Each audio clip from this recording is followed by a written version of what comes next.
And I made an impact, and guys said, okay, we need this type of guy on this team. So you last as a scrub by being the dude that the coach never has to talk to, by being the dude that the coach always knows you've got the answer. Scrub can't be a problem. Scrub can't be a problem. Cannot be a problem, and he can't ever make a mental mistake. Yeah, I mean, you got to be perfect mentally. Okay.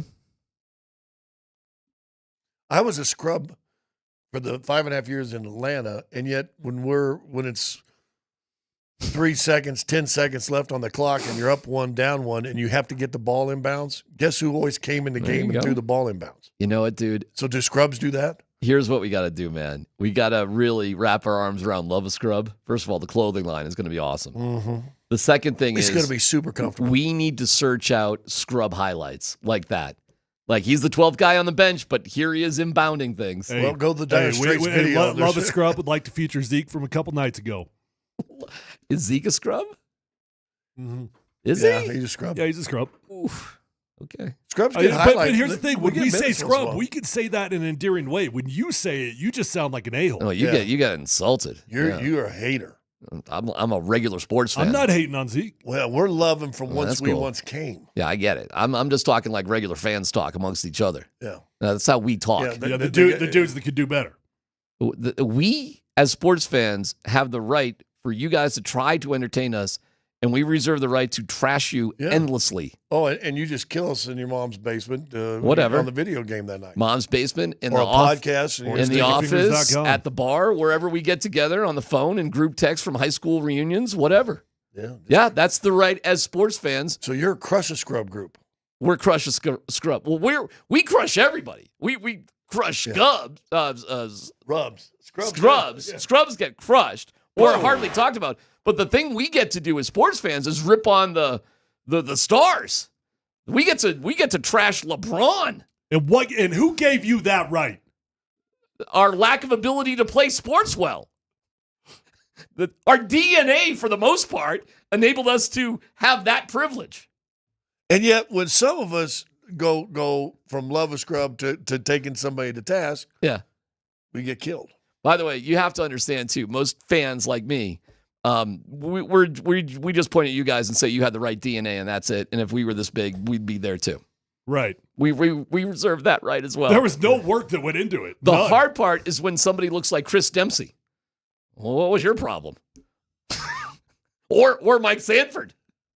Well, Mike Sanford's a quarterback at a Division why wasn't he a I. pro? He was 6'4". He had division. No, he's well, now, hold on. He's got to live with regret. I will say this, see if Tyler agree. A scrub in pro sports is still better than 90% of the people in college. No, they're a 1%er of the world. Yeah.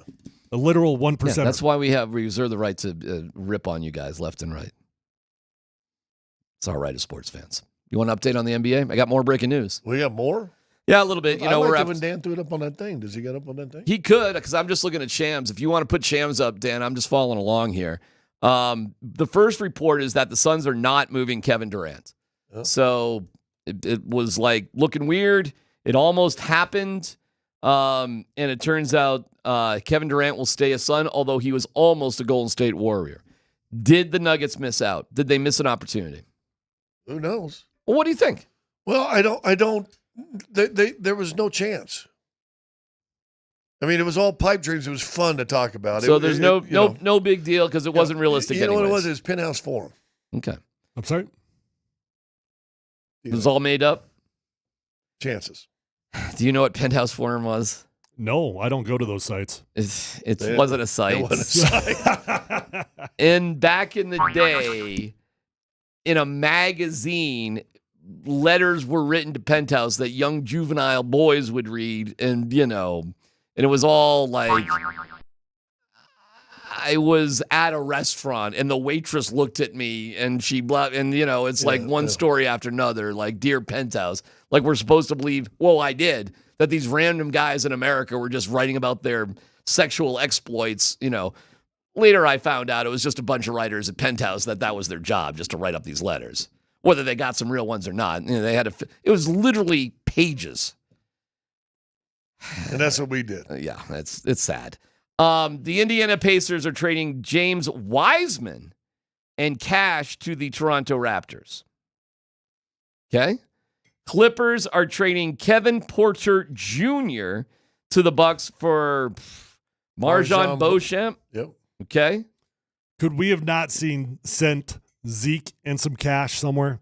Yeah, someone to take on if Zeke. If I throw a name or a deal out here that the Nuggets should have got in, just yell it out. The Grizzlies are trading Marcus Smart and a 2025 first rounder to the Wizards in a multi-trade deal that sends 2 second-round picks to Memphis. Memphis creates roster flexibility with the move. Well, and what's it say in the last sentence? Memphis creates roster flexibility with the move. They've now opened a roster spot. So they're looking to participate in the buyout market. Yeah. So they're looking for Bruce Brown or somebody like him. Right. Because that's what they're doing. Memphis getting Bruce Brown.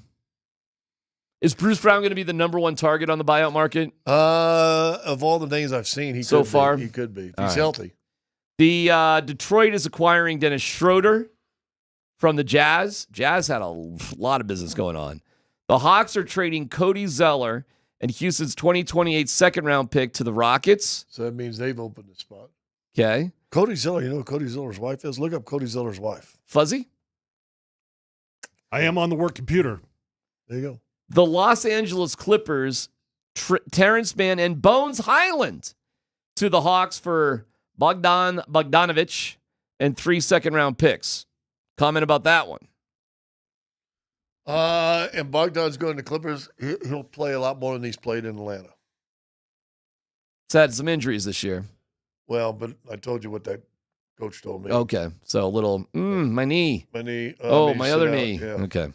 The Hawks are trading a DeAndre Hunter to the Cavs for Karis LeVert, George Niang. Great three-point shooter, physical guy. 3 second-round picks and 2 swaps.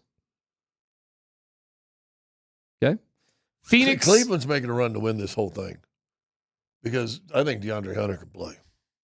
Phoenix Suns are trading Nurkic and a 2026 first rounder to the Hornets for Cody Martin, Vasily Micic, who's was sprained his ankle in Denver's game. Okay, and was on the Serbian team in the Olympics with Joker. Yeah. And so probably one of those two guys will be released. Any interest there? Yeah, maybe. Any interest there? But you don't have any room. Okay. Your roster is completely set unless you've somewhere snuck a trade in before. So the Nuggets needed to dump something somewhere somehow before this. Mm-hmm. Okay. Milwaukee. And I'm not sure they had any picks to be able to do that either. Milwaukee trading Patrick Baldwin Jr. in cash to San Antonio. Raptors trading Davion Mitchell to the Heat for PJ Tucker. And that's about it for trade deadline stuff. Okay. Well, Chet Holmgren's off the injury report. And Chet Holmgren's healthy, which is scary. They're 40-9, and now Chet Holmgren comes back. Yeah, that's crazy. All right, Cavs OKC finals. Would that interest you? Sure. Yeah, absolutely. Cavs OC. Wow. I mean, if you like 3-point shooting, Cavs in Cleveland. The ball may never get in the paint. Here's the comforting thing for Nuggets fans. If you're one of those fans that's got ants in your pants right now, you're looking at all these trades going down, find a trade that you feel like the Nuggets could have pulled off. Find it, right? And when you can't find one that lives within the world of possibilities, given the current constructs of this Denver Nuggets team, all of a sudden you feel a little bit better, at least of understanding the situation. Our guy Bennett from the Post is putting it out on Twitter, the beat reporter for the Post, just Nuggets did nothing. Nice reporting, Bennett. So, breaking news: the Nuggets did nothing. Back to you. Film at 6. Jeez, how did he figure that one out? Here's some. We had Dempsey on to start the show. And this will sound unkind, and it's not meant to be. Well, love a scrub. One, you hope that Porter's turned a quarter, and we're going to see a lot more of what we saw the last couple nights as opposed to what we've seen in the first 3 games of the road trip, for example, where he was just kind of there, right? Then you're going to be okay. Everything's fine. Problem is, as presently constituted, eight down, who would anybody want? Mm-hmm. I mean, it's always great to say, we should trade this and trade this and trade this and trade. That's great. Who wants those guys? I don't know. Apparently nobody. Okay, so here we are. This is, 303-504-0925 if you want to start reacting. Voice of the people, too. You could get in on that. If you want to, just voice how you feel. That's brought to you, Voice of the People is brought to you by the Fricky Law Firm. They're in your corner. Yeah, sorry. No, it's all right. All I was going to say is I do think it's going to be tough for Nuggets fans that are not tied in, not understanding the Abrams, not understanding all the reasoning behind it. It will feel tough when you see Bruce Brown on that buyout market and you see him just sign somebody because it feels like, what? You could have just signed him? It's not that simple. No, you could not. Okay, we do have Nuggets tickets to give away for the game tonight. You can text MAGIC 303-504-0925. You're entered to win a pair of tickets for tonight's game against Orlando. We'll pick a winner at 2:45. Adam Schefter will join us about 1:35 or so. No Dumb Questions comes up next.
Polumbus, Hastings, and DMac present No Dumb Questions. This is your safe space. I like to use no dumb questions as parenting advice for myself. You're a smart guy. Send us your not dumb question now. Tweet it, text it, or Twitch it. It's No Dumb Questions on Altitude Sports Radio 92.5.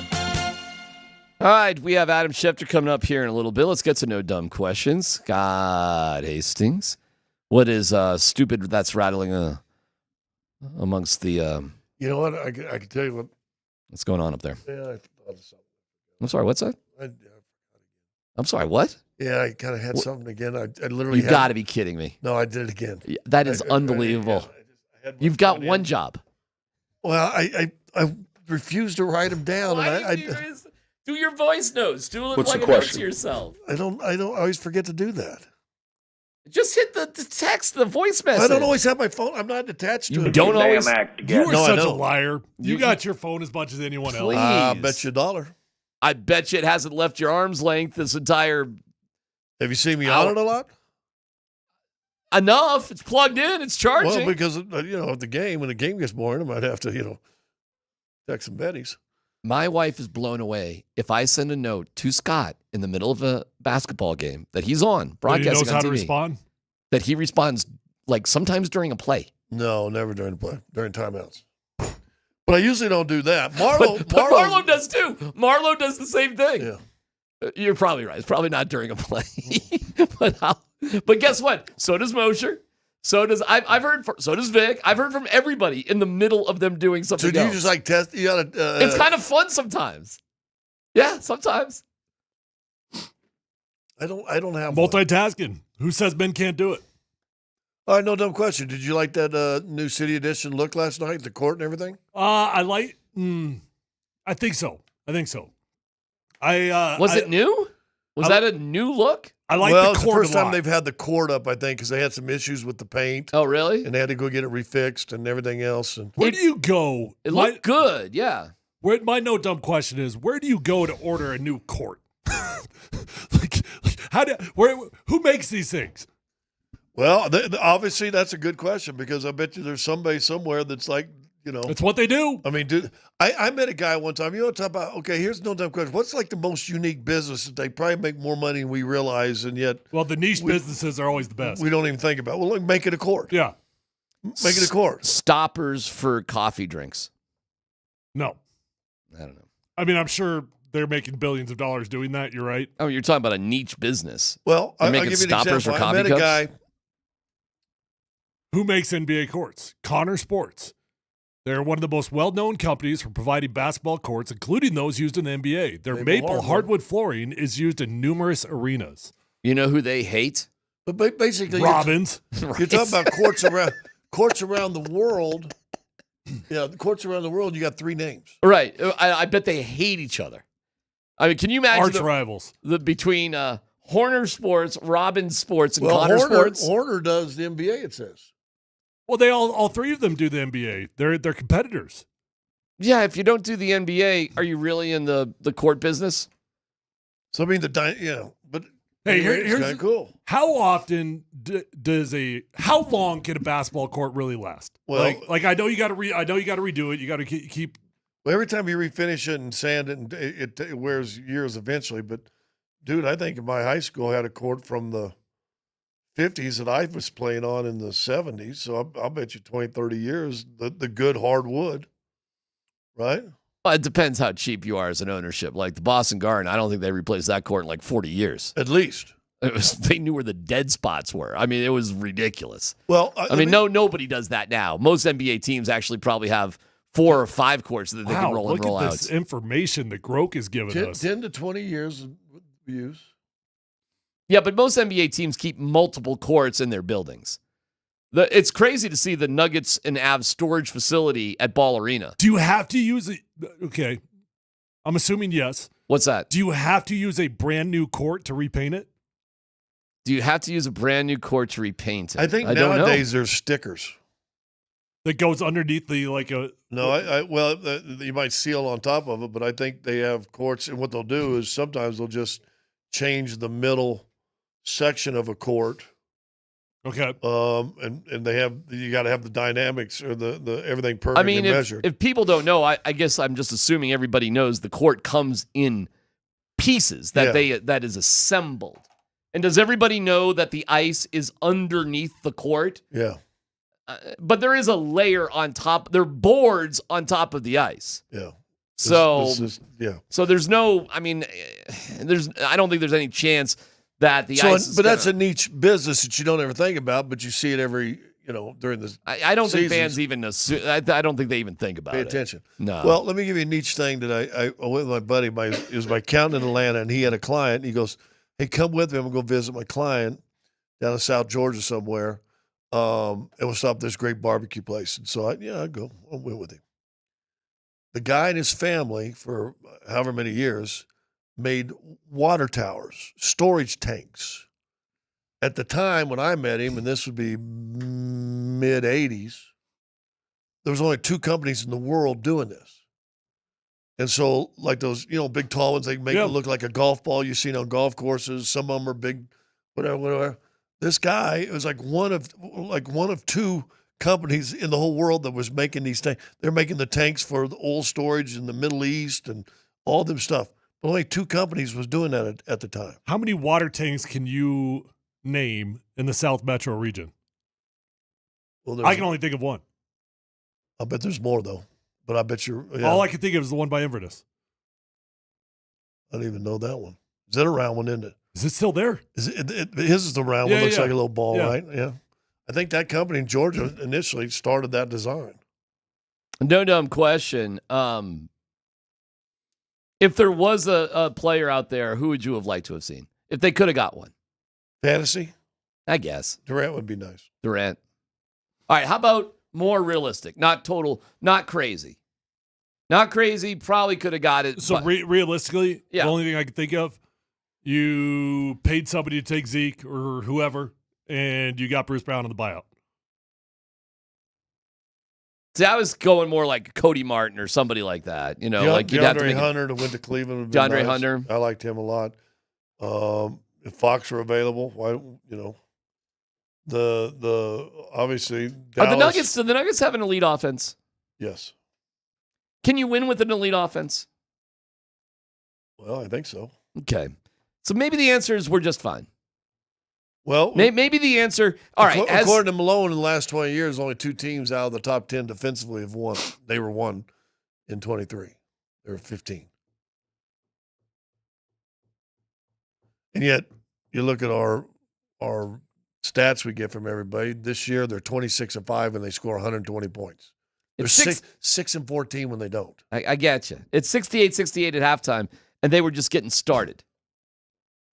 Joker put up 13 threes. Why? He goes, I was open. He wasn't any more open last night than he is every single game. He was not. It was in his mind just to take more threes. Michael Porter Jr. told us, because of your question, Tyler, they want him to take 10 threes a game. We know the Nuggets are in last place, or were, I haven't checked it, in taking threes. They're obviously 3-point attempts. Yeah. 3-point attempts. It is clear. And fourth in percentage or something like that. It is clear the Nuggets are about to jack up more threes the rest of the way. It is? Clear as a bell. Why? Because I don't think that's clear at all. Because that's how you scored 144 points last night. I don't think that's clear at all. By the way, their shooting percentage was not great, but they made 16 threes. Because they took 43 threes. Where did you say they sit right now in attempts? They were last. I don't know what they are today, but they were last. I bet you by the end of the year, they're still bottom 10. Oh, they may be bottom 10, but they're going to take more because they have an elite paint game. They do. They have an elite fast break game. He had 70-some last night. They are elite there. They just need to jack up more threes. And that's exactly what they did. Do you think it's just Jokic is all of a sudden mysteriously open, so I'm just taking more? No. They're trying this. They're giving it a shot. So they're averaging 31.2 threes a game. Okay. Going to the top. So they're off by 17. Yeah. With Boston. All right, so a team that takes 31 a game took 43 last night? You think that's just a coincidence? Or do you think that's going to be a trend? I think that's a coincidence. That's not who they are. And they know that. But they can't be last. They can't be last. Okay? They've got to put more up. And Michael Porter Jr.'s got to hunt for more of his threes. And he did last night. Good for him. Well, and I'm not saying this is the reason, but 1, 2, 3, 4, 5, 6. 6 of the top 10 teams in three-point attempts have beaten you this year, and one of them beat you twice. Well, there you go. You think that's lost on them too? We'll get back to the Cleveland NBA. beat you twice, so you know. So seven of your 19 losses were by top 10 three-point attempted teams. Yeah, this is going to keep happening. And Washington's 11. All right, we'll get. If you don't make them, there's other problems too. You can't be one-dimensional. Adam Schefter is going to join us. Super Bowl talk coming up next.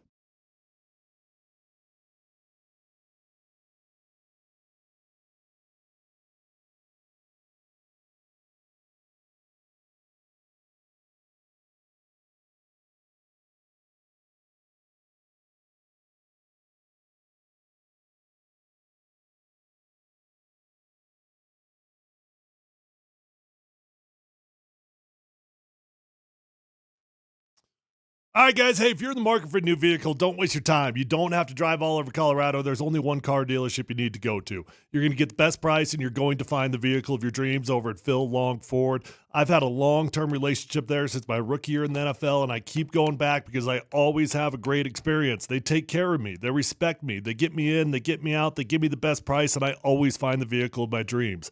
At Phil Long Ford, they've got over 1,000 cars, trucks, vans, SUVs, electric vehicles, even commercial fleet vehicles on their lot right this very minute. So whether you're looking for new or pre-owned, you're going to find the vehicle of your dreams. The interest rates are rock solid. The incentive deals are fantastic. And with an award-winning service department, if you keep your vehicle serviced at Phil Long Ford, you're going to have a beautiful ride for a very long time. Let them know that your friend Tyler Polumbus sent you on over, and feel free to shop from the comfort of your own home at phillongdenver.com.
Adam Schefter is brought to you by Colorado Credit Union. Love where you live, love where you bank.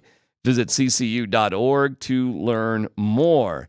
Adam, just want to let you know, Scott started a new foundation if you're looking for some charitable money to give to. It's called Love a Scrub. Scott, why don't you tell Adam what the genesis of Love a Scrub is and who it benefits? Well, DMac thinks it's fun to just pick on guys that, don't have numbers. They sit at the end of the bench, and he just pretty much hammers them like they're still not better than 99% of the world. But, I don't think he like makes that. fun of them because they don't play much and Right. stuff like that. And Ty and I both being former scrubs, we like to think that, we want to start a foundation called Love a Scrub. Yeah. Love a scrub. But like, hold on. I really would never call you guys scrubs. Tyler, in your greatest year, what was the highest salary you made from the Denver Broncos? Thank you. Adam goes right to well, money. Hold on. How much? Not as much as you think. What would you guess? And it was in Washington, not in Denver. Okay, $3-4 million a year. Nope. 2. Okay. It was healthy. Oh, Adam is looking down his nose at $2 million a year. I didn't get that Schefter money now. Yeah. Please, you're talking about a newspaper guy here, okay? What What are we talking about? Come on. You need to chill out on that, man. You've reached. We don't talk about it, but we're very proud of what you're doing. Ain't no doubt about that. But you're a good guy. Are you at the Super Bowl? Yeah. Well, we can't tell. You're just as a building. What's the vibe? Yeah. What's the vibe in New Orleans? Talk to us. What's going on down there? You know what New Orleans is like. New Orleans is a crazy place, and it's pretty crazy already. Lots of people coming into town. This is when the town starts really filling up and getting really busy. I've been here since Sunday night. It's a long time to be in New Orleans. Yeah. Hey, but your voice has dropped 4 octaves. He's got that Sean Payton voice going on. Yeah. Well, I'm also in a room here, like around a bunch of people. So I'm trying to be a little bit more respectful, which contrasts to me when I'm doing this with you guys at home. When I walk out, my wife looks at me and she goes, all annoyed, you talk really loud. I get that all the time. Trust me. What do you want? It's my job. Like I'm just talking, right? Like that's what it is. Does Sean Payton have to buy a meal in New Orleans? Ooh. Is he? I saw paying Sean for this a morning. meal? I saw him this morning. He was leaving his residence. I was visiting somebody right nearby. I was standing in the lobby of this building, and he was walking out, and we chatted for a bit this morning. How's he doing? Well, What's new? He was going to play golf. He looked good. He looked very happy. Yeah, he was very happy. This is his city. Anything? Yeah, it is his city. Is he the king of New Orleans?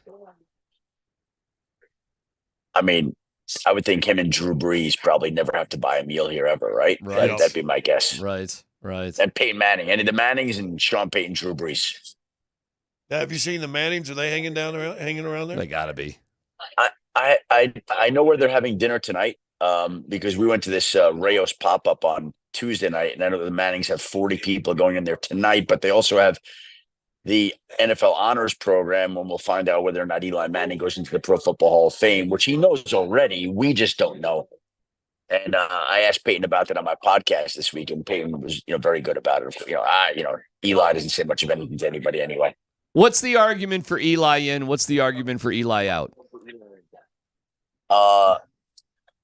Eli out, pretty simple. 4 Pro Bowls, which 4 Pro Bowls is a great career. It's not buy a scrub or anything like that, but it's Love a Scrub. You love a scrub. It's not love a scrub, but 4 Pro Bowls is not what John Elway did. On the other hand, you have a guy that I think he's a 2-time Super Bowl MVP that prevented the Patriots from achieving a 19-0 season, that played his best when the stakes were highest, led the Giants on a wild card run on the road to the Super Bowl, came through in the clutch. To me, he's a Hall of Famer. I don't know that he's going to get on the first ballot, but he'll get into Canton eventually. It's just a question whether it's going to be tonight.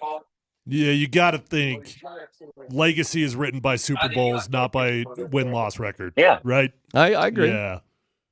It's kind of funny, though, that if he doesn't get on this ballot, And I know they're brothers and they bust each other's humps and all that stuff.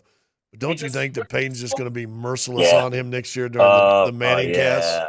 Yeah. Well, look, I was a voter briefly for about 4 or 5 years, and I always remember that there were people on there that I used to listen to, and they always would say, can you write football history without this person?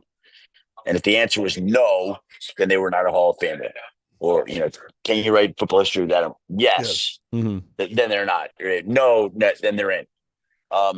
You can't write football history without Eli Manning. So he's in my mind. But I don't know whether he's going to get in tonight. We'll see. Okay. Other awards tonight. Patrick Surtain, is he going to win Defensive Player of the Year? I would think him and Myles Garrett are the two obvious choices. Trey Hendrickson led the league in sacks. Don't know how it's going to come out. But I think Surtain's got a lot of support, and it wouldn't surprise me if he did. Can you write the NFL history without Mike Shanahan? No. Why isn't he in there? Wasn't his turn.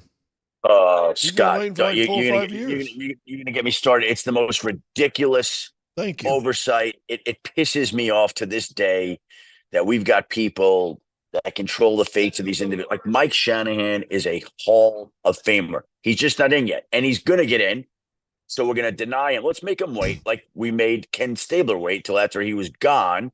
And then you put him in after he's gone. He can't enjoy it. Like that makes a lot of sense. Like what changed from the time Ken Stabler played his last down or when he was eligible to the time he was actually inducted 25, 30. Like, honestly, sometimes I don't understand the politics. There's a process. I got it. It's ridiculous sometimes. It's moronic. Let's make Robert Kraft wait. Like, let's make Robert Kraft wait. That's great. Let's keep making him wait. Let's make Mike Shanahan wait. That's great. Apparently this year it's Mike Holmgren's turn. Yeah. Right? Again, and let me say this. Mike Holmgren is a great coach. Great coach. But Mike Shanahan belongs in the Pro Football Hall of Fame. That's all I'm going to say. Yeah. Yeah. What happened when they played in the Super Bowl? Mike Shanahan and Mike Holmgren. What happened?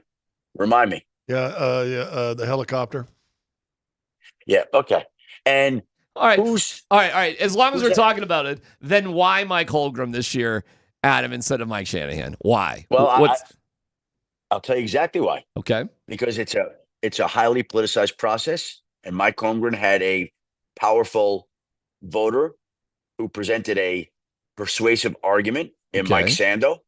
Present him and did an incredible job, and that helped his cause. And I was not in the room, but that's, listen, I've been in that room. I know what it's like, and I know that when there's a certain member that makes a very persuasive argument, I'll say, well, I'm not going to go there, but are you suggesting the argument wasn't strong enough for Mike? I mean, is that what you're saying? Well, I don't want to belittle the person who presented Mike in any way, shape, or form. I don't believe that. I think it would be Jeff Legwold, right? And Jeff does a great job. Yeah. I mean, Jeff does a great job. Look at how many other Broncos Jeff has advocated for that have gotten in recently. It's been actually unbelievable. He does a great job. Yeah. I'm just telling you, I think that whatever Mike Sando did and said this year made a difference. That's what I'm saying. All right. It pushed Holmgren in over the top. That's all. Should it be a more objective sort of thing, not subjective? Should there be just a different standard that automatically gets you in? I don't know how you do that. Two Super Bowls. How do you Two Super Bowls as a head coach. Two Super Bowls. Two Super Bowls as starting quarterback. I mean, aren't there definable legacy metrics? Not always. Like in my mind, I don't know if he'll ever make it, but in my mind, Phillip Rivers should be a Hall of Famer. And yet he'll make it. And yet he hasn't even sniffed something like that. All right. Is he eligible? He's not eligible. Not eligible. No. I wasn't saying sniff the Hall of Fame. I'm saying sniff the Super Bowl. Yeah. Oh, okay. Yeah. Well, but you know what? Dan Marino didn't win a Super Bowl. He went to one Super Bowl. I understand. But wouldn't it be fair that there are some metrics that if you hit, it's automatic, but they don't have to be the only metrics? Like there would be another. Nah, I think that's a tough thing. It's you know what it is. It's the eye test. It's like you see it, you know it. And again, I come back to that question: can you write football history without this person? Yes or no? Can you? Well, we talked. Mike Shanahan revolutionized the way offenses are run. His offense is spread down. They're running the NFL to this day, modern versions of it. He created his own coaching tree that nobody saw coming that now includes Kyle Shanahan, Sean McVay, Matt LaFleur, Raheem Morris, Mike McDaniel. Like, we go on and on. That's the Mike Shanahan coach. Who's on Mike Holmgren's coaching tree? And again, Mike Holmgren's a great coach, and he's worthy of the Hall of Fame. I'm not saying he's not. I'm just saying Mike Shanahan should have been in. Hey, we talked about this the other day, and I brought this up, and then I actually looked this up. We do heavily put a person's legacy in the NFL on Super Bowl wins, right? I mean, whether it's fair or not. Yeah. And when we have arguments of the greatest quarterbacks of all time, and Patrick Mahomes and Tom Brady, and you already see all the Super Bowl trophies and stuff like that. And we forget about guys that are in an argument. You mentioned Dan Marino a while ago. Played and won. He also in his second year in the league, and people got to forget this. This was like 84. He threw for over 5,000 yards and 48 touchdowns in 1984 when it was run first, run second, run third, and hope he picked up a first down. Right. And he's throwing for 5,000 yards, 48 touchdowns, and like 8 picks. I mean, it was some stupid number. And yet no one, I think, talks about Dan Marino anymore because he just didn't ever win a Super Bowl. And he's incredible. I mean, he was probably the best thrower of the football that I've ever seen in my life. Like, he was the best passer. Doesn't mean he's the best quarterback, but he was the best passer. The quickest, most natural release, accuracy, deep, like, incredible. Unbelievable. But no one, the young voters, and you say you're not a voter now, and you're probably in the league of the 50s, I would assume. These young guys probably haven't ever watched him. Probably never saw a thing about him. Well, he's in, so I don't know if it matters. Yeah, and I'm not a voter, and I'm fine with that. Like, I'd like to be a voter to help Mike get in. But, to me, again, like I said, the process to me, it's so political and it's dirty. I just don't like it, so I'm glad I'm not a part of it. Adam, you've been to so many Super Bowls. I don't know if you can tangibly feel any difference from one to the other, but I am curious what the interest feels like in this Super Bowl and if it feels any different or not. What the interest is, like, you talking about like in the city, or what are you talking about? No, well, specifically, DMac's got a theory that nobody cares about the Super Bowl. And well, no, but here's my hype. Everybody's going to watch the Super Bowl because it's the Super Bowl, okay? So the ratings will be great in that whole thing. There's just not as much zest, it feels like, Adam, and it's easy for us to say it sitting here in Denver, not New Orleans, because just the overall storylines are just not as compelling. Not that it wouldn't be interesting to see a three-peat champion, but this isn't like the Lions and the Bills, which would be unbelievable. Right. It's more just like, hey, man, the Eagles did win just a little while ago. They went back again. It's 3 times from Mahomes. It's just kind of like, The Hangover Part 3, the movie, or maybe what you're suffering on a Thursday afternoon. I don't know. But it just seems like it's just a little bland, and it's hard to connect with the Super Bowl during the week outside of the Super Bowl compared to other weeks. That's all. Yeah, I understand what you're saying. I know that sentiment exists out there, but the fact of the matter is it still is a Super Bowl. It still is a team that is trying to do something that no football team ever has done, which is win 3 straight Super Bowls. We've never seen that happen before. We have Jordan Love walking into the room right now. Jordan Love? 3 straight Super Bowls. Yeah. Put him on. We've got a team that's trying to upend the Chiefs' run here, that's trying to prove its own little thing, win a second Super Bowl. To me, I think that it's compelling, and it'll be compelling on Sunday. It may not be all that exciting leading up to it, but I think it'll be compelling. Of course. All right, listen, we'll let you go. We love you. We'll actually have you on Monday, just Super Bowl travel, right? So we will have you on. Switching times next week. Right. You'll be on with the morning show on Thursday. You'll be on with us Monday after the Super Bowl. So we look forward to that. Adam, Char-grilled oysters to me are a New Orleans treat, and the best I've ever had there in New Orleans. I'm telling you, which I probably should shut up, but I'm just letting you know. They're good. Well, guys, I enjoy the game, and Yes. I'll talk to you on Monday after it. Enjoy your Alka-Seltzer. Thank you, Adam Schefter. Thank you, Scott. Brought to you by Colorado Credit Union. Love where you live. Love where you bank. Visit ccu.org to learn more. And don't forget, for the big game, we have the Hooters prize pack. Just answer 10 simple questions about the big game. It's prop bets without risking any money. The entry with the most correct answers win. Tie goes to the entry that was entered first. So come on now, altitudesportsradio.com/Hooters. That's altitudesportsradio.com/Hooters. Sports, not sports. PhD presents Sports, Breaking news out of the NFL. Breaking news out of the NBA. not sports. Driving violation. Suspended for 4 games without pay. Former Red Sox pitcher is under arrest. That was not acceptable. We will get to the Rob Ryan rant in a second, but we are so proud, Scott, because of Love a Scrub, the Love a Scrub Foundation. Which, Yeah. What does that actually benefit? Scrubs. But how does it benefit the Scrubs? Emotional well-being. It's Okay. a mental health organization. Plus, it's nurturing and mentoring future scrubs. Yeah.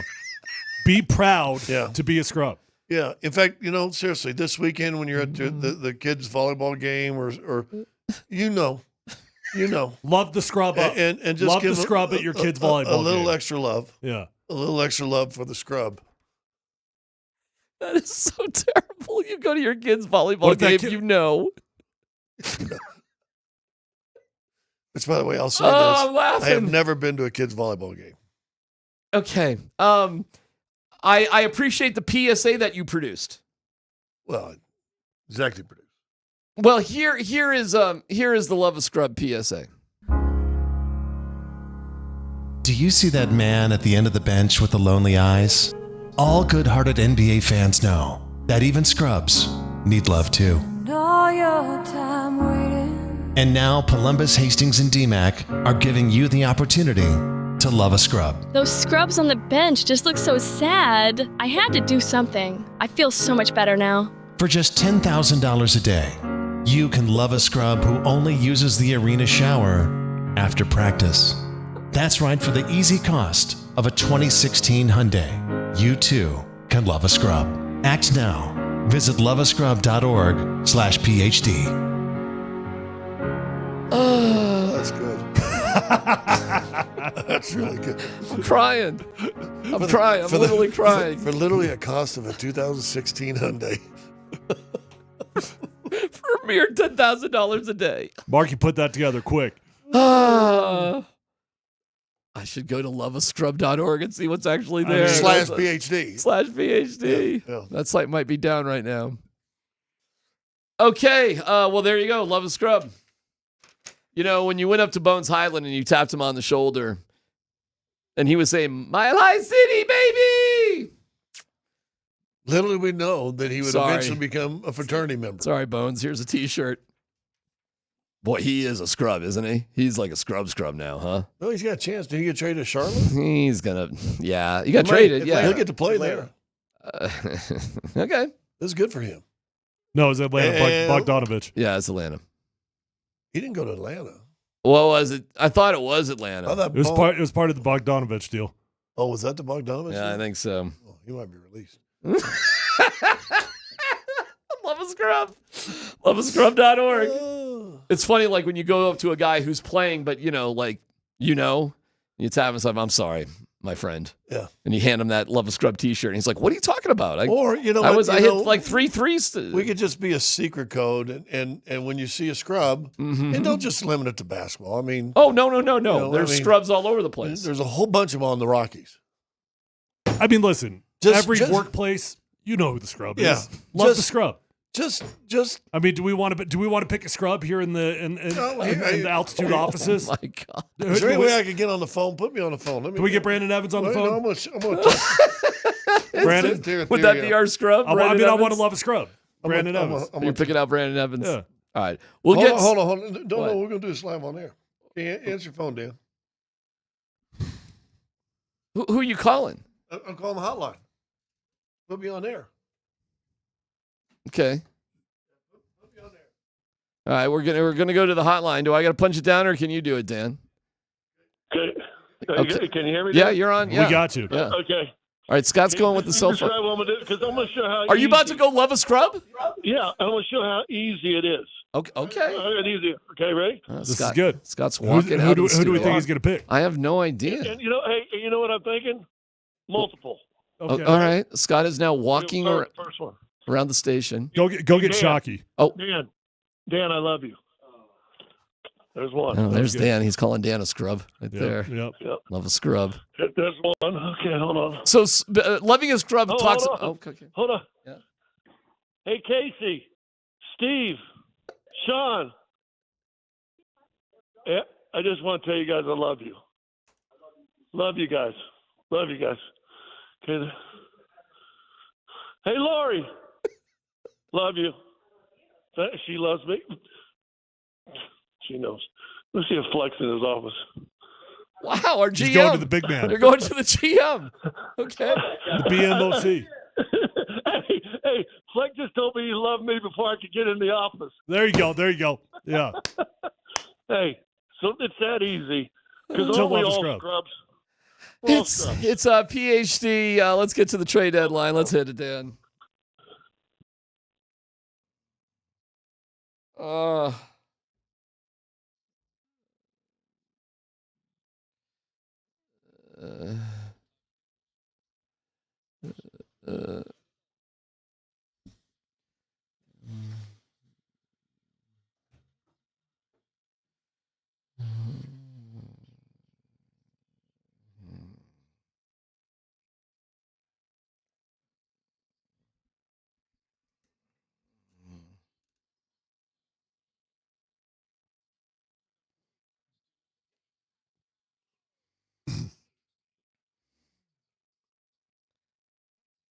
Oh, that was pretty funny. I'm not gonna lie. Hey, That was pretty funny. You didn't let them know that they were the scrubs, though. Like, no, yeah. I didn't.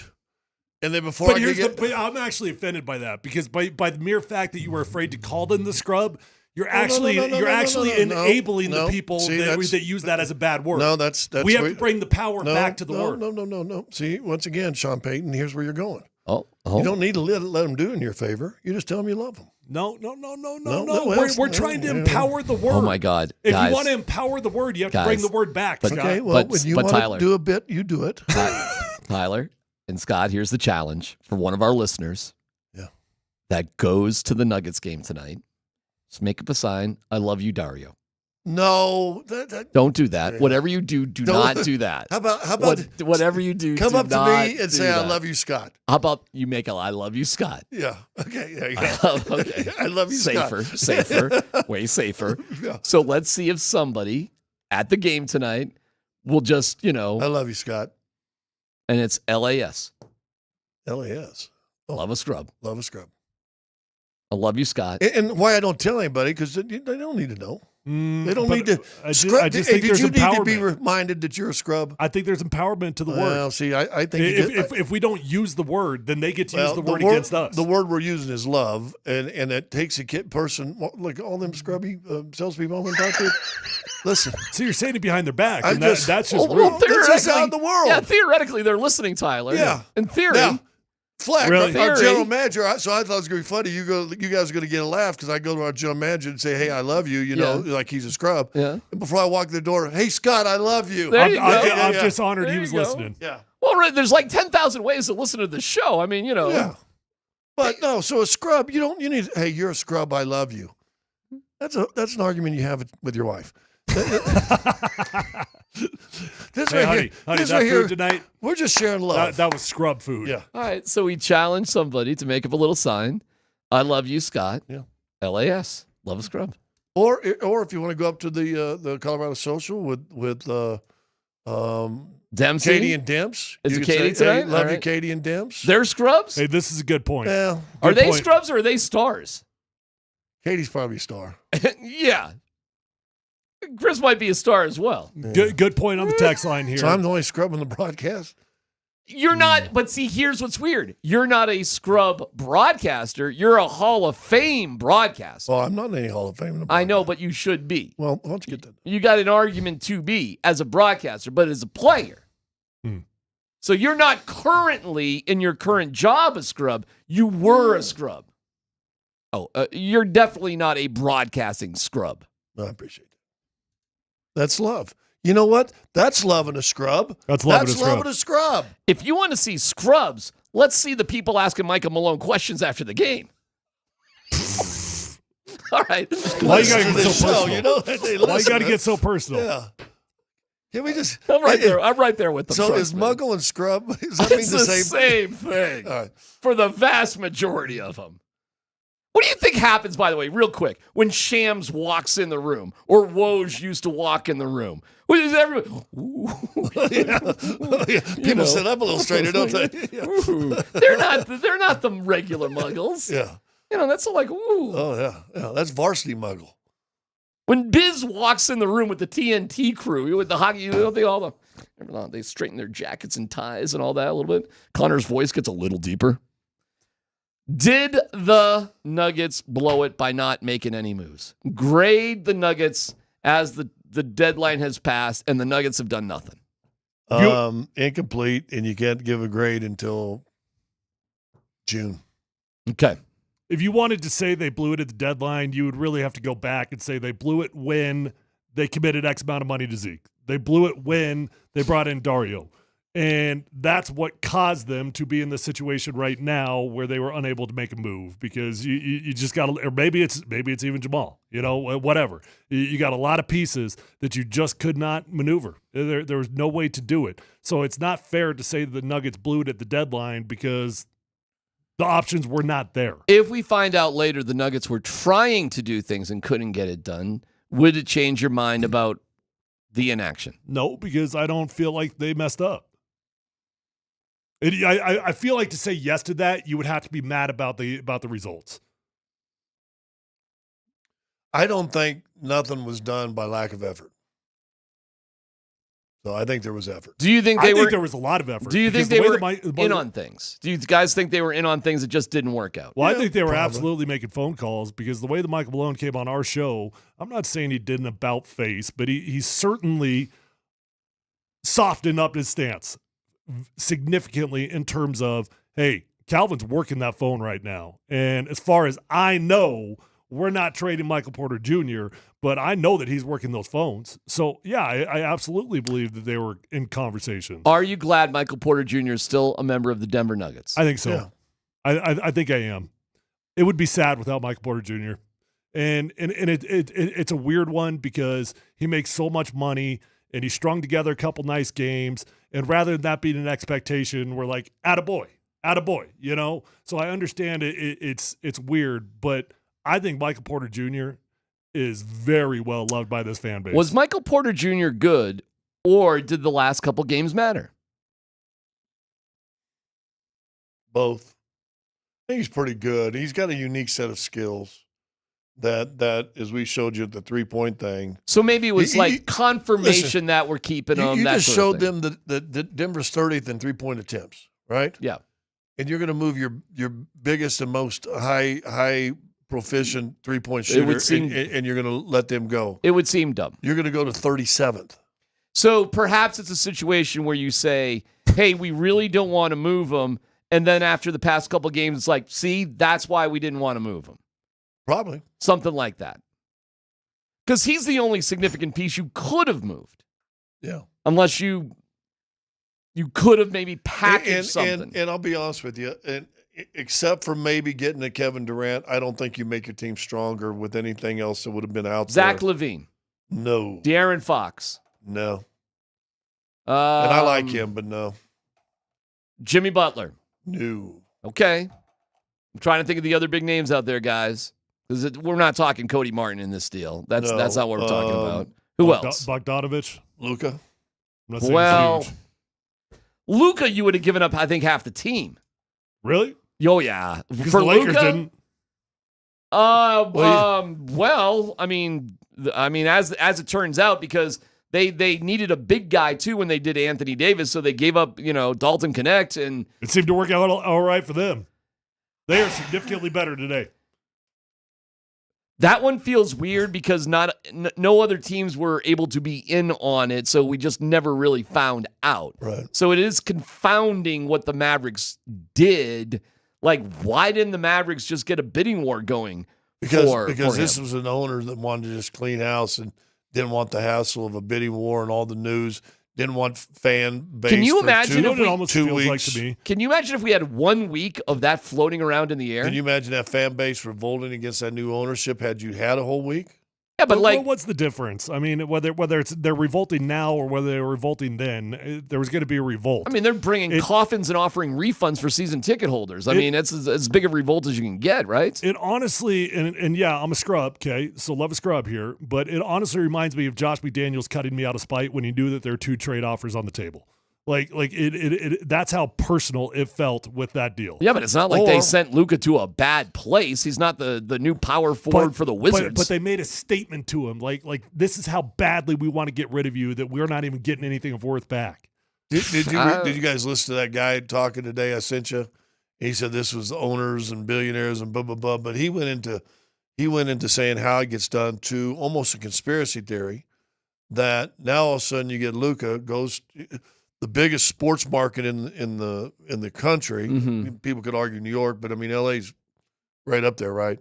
And you need a vitalized LA, right? You need that to be good and big.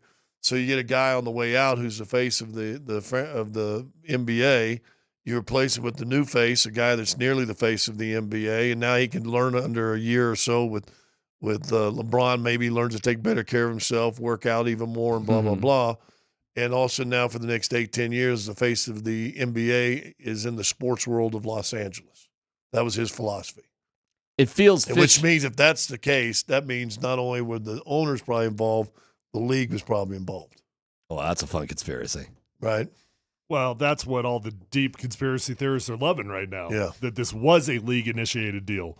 It was giving the Lakers their next LeBron, their next Kobe, their next whatever. Oh, man, I have a hard time buying it. It's fun, though, but I have a hard time buying that. If I'm going to go down conspiracy road, I'm going to stay with the gambling thing, that somehow that matters. There's something with that. But there's some logic, like, what does Houston care? And I'm with you. Like, I don't know. I can't make sense of it. But there's something just weird that there's no sports gambling in Texas, and the owners of the Mavericks are big sports gambling Vegas people. It just feels odd. We knew that the day they bought it. They made it clear that they wanted to build a casino the day they bought it. I said I can't make sense of it. You knew the day that the NBA approved the purchase. Yes. Oh, well, there you go. And it sure seems to me, if I wanted to move a team to Vegas, I sure as hell would love to move the team to Vegas with him on my team. Well, here's what goes conspiracy-wise. You make the Lakers better, we'll make sure you can get to Vegas when you want to. Okay. We're not going to stand in your way. There you go. That's. I mean, can the league really stand in their way? Oh, sure. Oh, they can. Yeah, because Dallas is a major city with a long tradition of NBA basketball. The NBA should always want to have an NBA team in Dallas. And what they could do is eventually let the current Mavericks move to Vegas, and then when they expand to 32 put another team in there. You put a new team in Dallas. But if you're a conspiracy hawk, you're just going to say the NBA is a nod, wink, wink from Silver. Hey, listen, you're going to get to Vegas within 3 years, which you want to do. We're not going to stand in your way, but we need a little favor. Sure, the Lakers are okay. Yeah, LeBron's falling out. Oh, and by the way, we'll make sure schedule-wise I don't know. They'd still have to be in the Western Conference, I guess. Or I don't know. That's a fun one. I'm leaning towards something like that because the basketball reasons make no sense at all. You could have clearly floated his name. You could have got competitive bids from every other team trying to get Luka, including the Nuggets, and you would have got a much bigger haul for the future, basketball-wise, if you're the Mavs. Saw a video today of Anthony Davis, and I remember seeing it when it happened, like a month ago, a year ago, whatever, and somebody asked him, okay, who's the GOAT of all time, Jordan or LeBron? He's teammates with LeBron, and he won a championship with LeBron. He goes, Jordan. Maybe LeBron wanted him out of there, too. You never know. But hey, guess what happened today too? LeBron didn't get moved, did he? LeBron's still a Laker here past the deadline. That didn't happen. You don't see LeBron throwing a hissy fit, do you? Nope. No. The video you saw today that's making the waves around, if you haven't seen it, you're not paying attention, is LeBron, Luka, Austin Reeves drilling 3 after 3. That video's getting millions of views right now. And now that was a pretty fun video. I'm not going to lie. Of course it is. I watched the entire thing. I think it's AI. It's not AI. It's I not think it's AI. Probably can't make that many threes in a row. And then you have Well, the one I saw was of from course behind. he can. Scott, please. The craziest thing I've ever seen is going to an NBA practice or at the end of practices. It's not AI. They're just drilling threes, one after another. They're splashing them. That's a cool video. But you know what? In all honesty, you can go to any NBA practice and see 3 guys that are NBA players doing that same thing. If you went to the Nuggets practice and you lined up MPJ, Aaron Gordon, Jamal Murray, that's exactly what it would look like. And yes, I said Aaron Gordon because Aaron Gordon, unguarded in practice, hits threes just like that all the time. That's just how good these guys are. That's not AI. Come on, man. Yeah. That's not AI. I'm looking for a little digital stuff. No. Pixels up at the top of the ball. You don't think LeBron could sit there unguarded and hit 80 out of 100 He'll be able threes? to do that. He'll be able to do that when he's 50 years Come old. on, of course he can. No.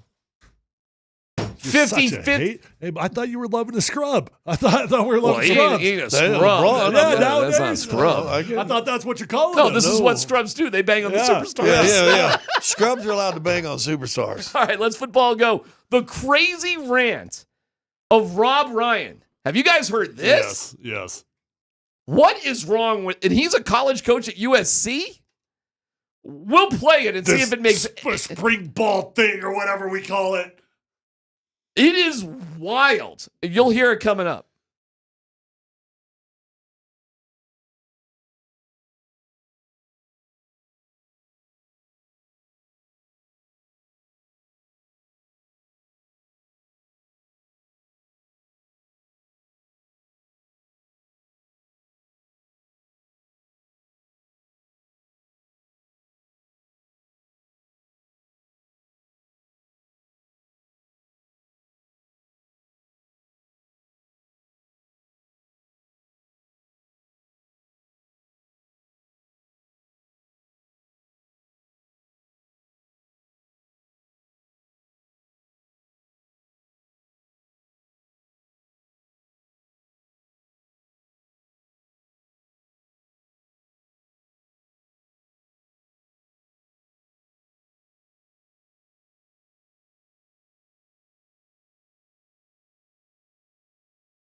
I'm looking forward to the Rob Ryan stuff, but I wonder if there isn't other news as well. So thank you to Mountain High Appliance. We're all excited to get to it. Dan Buds, Quince Tanner, let's football go. All right, let's hear another cut here from Sean Payton on with Kay Adams on Up and Adams. What Broncos player took the biggest step this season, according to Sean Payton? I would say one player that we saw grow exponentially this year would be Marvin Mims. We saw him as a great returner a year ago, a Pro Bowl returner. And there was a series of games this year where this player as a receiver just got better and better and better. And so it's an early drive starter, a little play action. There's some yah-yah with this play, right? I mean, we're in the perfect city for this play. And and he's one of those elite players with the ball in his hands. So if he's an elite returner, let's create a return on offense. So what do you guys think about Marvin Mims? What is his ceiling as a wide receiver, not as a kick returner, as a wide receiver? What's the ceiling for Marvin Mims? First off, let me just answer, if you had to pick the player that grew the most this year, I get the Marvin Mims deal, but that's not the right answer. The right answer is Nick Benito, by far. I mean, what Nick Benito took his game to this year, crazy.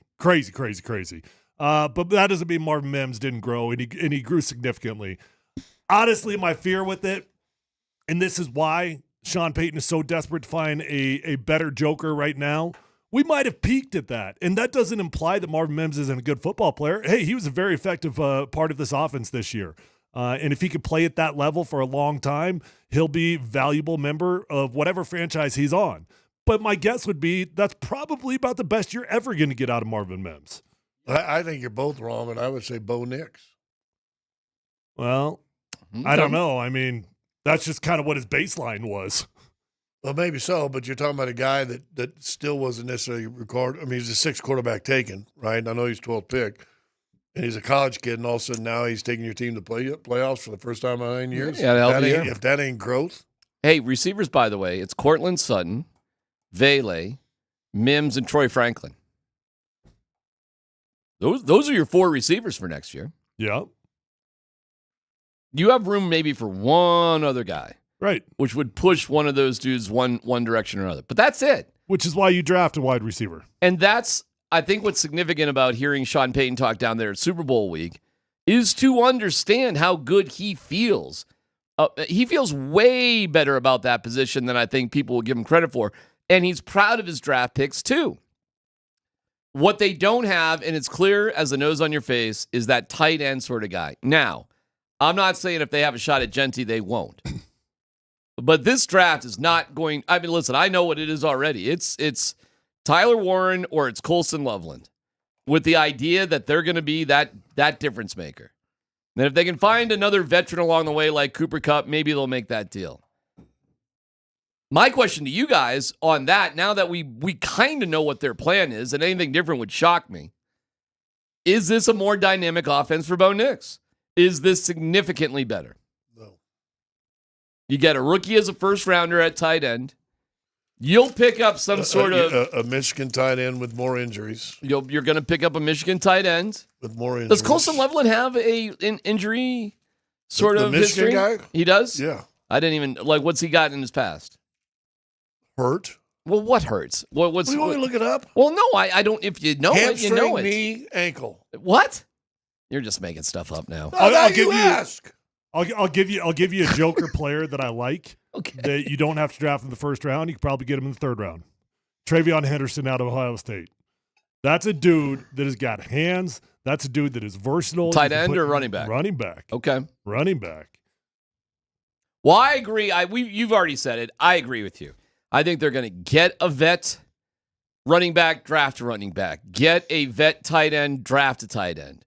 And I think receiver, they may not do anything at receiver. Seriously. I think they'll spend some free agency money on inside linebacker and maybe safety. It feels like Sean, he talked about being stronger up the middle. I don't know how happy he is with all the safety play. You don't have to do anything on the offensive line. Well, there are some mock drafts that do have the Broncos taking a safety in the first round. Yeah. And it's not that unusual, actually. There's quite a few. And then you probably need somebody to replace DJ Jones. And that might be it, guys. That seriously may be it. Shoulder, by the way. Shoulder injury with Colson Loveland. Okay. What do you block with? Not my shoulders. That's bad. But he's my not. hands, which are connected to my shoulders. He ain't going to come here to be a blocker. He'll have to do a little bit of that. Which is connected to my hip bone, and my hip bone's connected to my left ankle. So it all works together? I'm just doing the Jameis Winston. You guys remember that one? Struts and conduits. Yeah. Jameis Winston's down in the Super Bowl screaming about not having a job. It's pretty funny. Hey, man, I'm a free agent. What do you think? Did you hear what he said about crab legs? Are you talking about the sponsorship? Mm-mm. Well, he had a quote about crab legs. He says, I'm grateful for crab legs so that I've been able to talk about crab legs. Yeah, because he stole some crab legs, and now he's got a crab leg sponsor. He's made a whole little cottage industry making fun of himself about the crab legs. Like he's just leaned into it, the whole thing. Who's going to pick up Jameis? Oh, my God. Can you imagine if he's here next year? He won't be. Wouldn't that be great, though? From our perspective, phenomenal. Wouldn't that be amazing if Jameis Winston was just on the Broncos as a backup? Yeah, I don't know if he'll be here because he'll get paid a little bit, won't he? Maybe. He's kind of getting to the tail end here, man. I mean, he's had a lot of chances, and this year didn't go so great. Are you sure the Broncos aren't going to try to keep both Stidham and Wilson? Am I sure? I'm pretty sure. Yeah, I'm pretty sure. Who's Sean keeping? Stidham. He had dinner with all of them the other day. Stidham. That's his guy. Okay. He loves Zach Wilson, too. I don't doubt that. Why did he keep Zach Wilson? This year, Zach Wilson was brought in specifically in case Bo Nix was a bust. Then why'd they keep him when, why keep three guys? What were they doing? What were they doing? It was entirely unnecessary. That by the time you got to week 10, week 12, logic told you didn't need all three, but I guess they never had a reason to get rid of him. All right, let's move on because I do want to hear this Rob Ryan crap. All right, yeah, here is Rob Ryan coaching at USC. Let's try and figure out what in the world Rob Ryan is talking about. Watch where we finish this year. This guy is special. He's special. He knows how to get it done. He's a great communicator, great teacher. He's fun to be around. He makes everybody better, including the coaches. And, we'll see. I'm looking forward for the, spring ball or whatever. I can't wait. We're going to go against the best. Oh, good. Bring it on. Let's see. I can't wait to see that little JUCO kid from Hutch. Bam! We're going to get after his little butt. But good anyway, football, JUCO. It'll be great. JUCO. We're excited. And I saw the Mayava guy. I coached his uncle. I hated that kid when I first saw him. A USC kid, a little captain. Remember, he could walk under this table right here. Little guy. And we draft this little runt. I'm like, oh, man. This guy, I was all over this kid during the OTAs. Like, man, this guy, man, you got to run to cover guy. Anyway, what? So then I'm like, hey, guys, Sweet Life is going on vacation with the family, going out to Hawaii, going to Maui. Huh? I've never been to Maui. I run things in Oahu, but I'm like, I'm going to go to Maui. He's like, hey, Rob, you get in any kind of trouble now, you just tell him you know Kalooks. I'm like, man, yeah, I'm going to tell him I know Kalooks. Walk out there, do the usual. Got me and the wife. This is there. a press conference, by the way. A romantic evening. Go out there, no rent-a-car. What do you mean? You never called for the rent-a-car? I told you she's Greek. I'm like, yeah, they must have lost it. So, of course, I forgot to call. Now they're out of cars. I'm in Maui. I got no car. So what do? I know Kaluka. I know Kalooks. I got a car. Oh, you know Kalooks? Swear to God, hand to God, true story. I got a van. I'm like, yeah, Kalooks, my man. Anyway, I ended up loving the kid. He was, oh man, is he mean as a rattlesnake. And there was a reason why that kid was captain with all those first round draft choices. I love that guy. Ended up, looks can be deceiving. Okay, wow. That was very Mike Leach-esque. Wow. And I loved every second of it. Wow. I loved every second. Was that in New Orleans too? That was at USC, a media session. I was sitting there Yeah, going, you know, he must have been hanging out with Sean Payton? Sean Payton last Late night I'm last doing night. this college coaching thing, and they got this thing called, I think it's like a spring ball. Can't wait to do it. It'll be fun. Hey, I know Kalooks. And my wife, I told you she's Greek. I didn't make the car reservation. Of course I didn't. Of course I forgot about the car. I've run Oahu. I don't know Maui, but I've run the Big Island. Dude, you got to be kidding me. I love it. I love eccentric coaches. He sounds like a lunatic. Yep. So did Mike Leach. He did and, sound like and when a he gets lunatic. fired out there, he'll be back on ESPN and everything's fine. I don't think he's ever been on ESPN. No, that's Rob Ryan. Oh, I thought this was the Rob Ryan. This is Rob. This is Rob. You're talking about Rex's twin brother. That's the long-haired brother. That's Rob Ryan. Oh, the Rob. We said it. That's Rob. He sounds Ryan. just like Rex. He sounds just like Rex. He sounds identical. Well, they're identical brothers. The only way you've ever told them apart, because their voices are the same long voice. hair and short hair. It's long hair, short hair, but and his he's voice. Yeah. Yeah, but his voice is identical. Oh, it's the same exact thing. I was thinking Rex Ryan the whole time. Well, I don't blame And I'm you. like trying to play dumb. Like, when did he go to the USC? No, that's the twin brother. That's Rob. That's Rob, who's a little bit more of a lunatic than his brother Rex. We just learned that out. Well, you know what?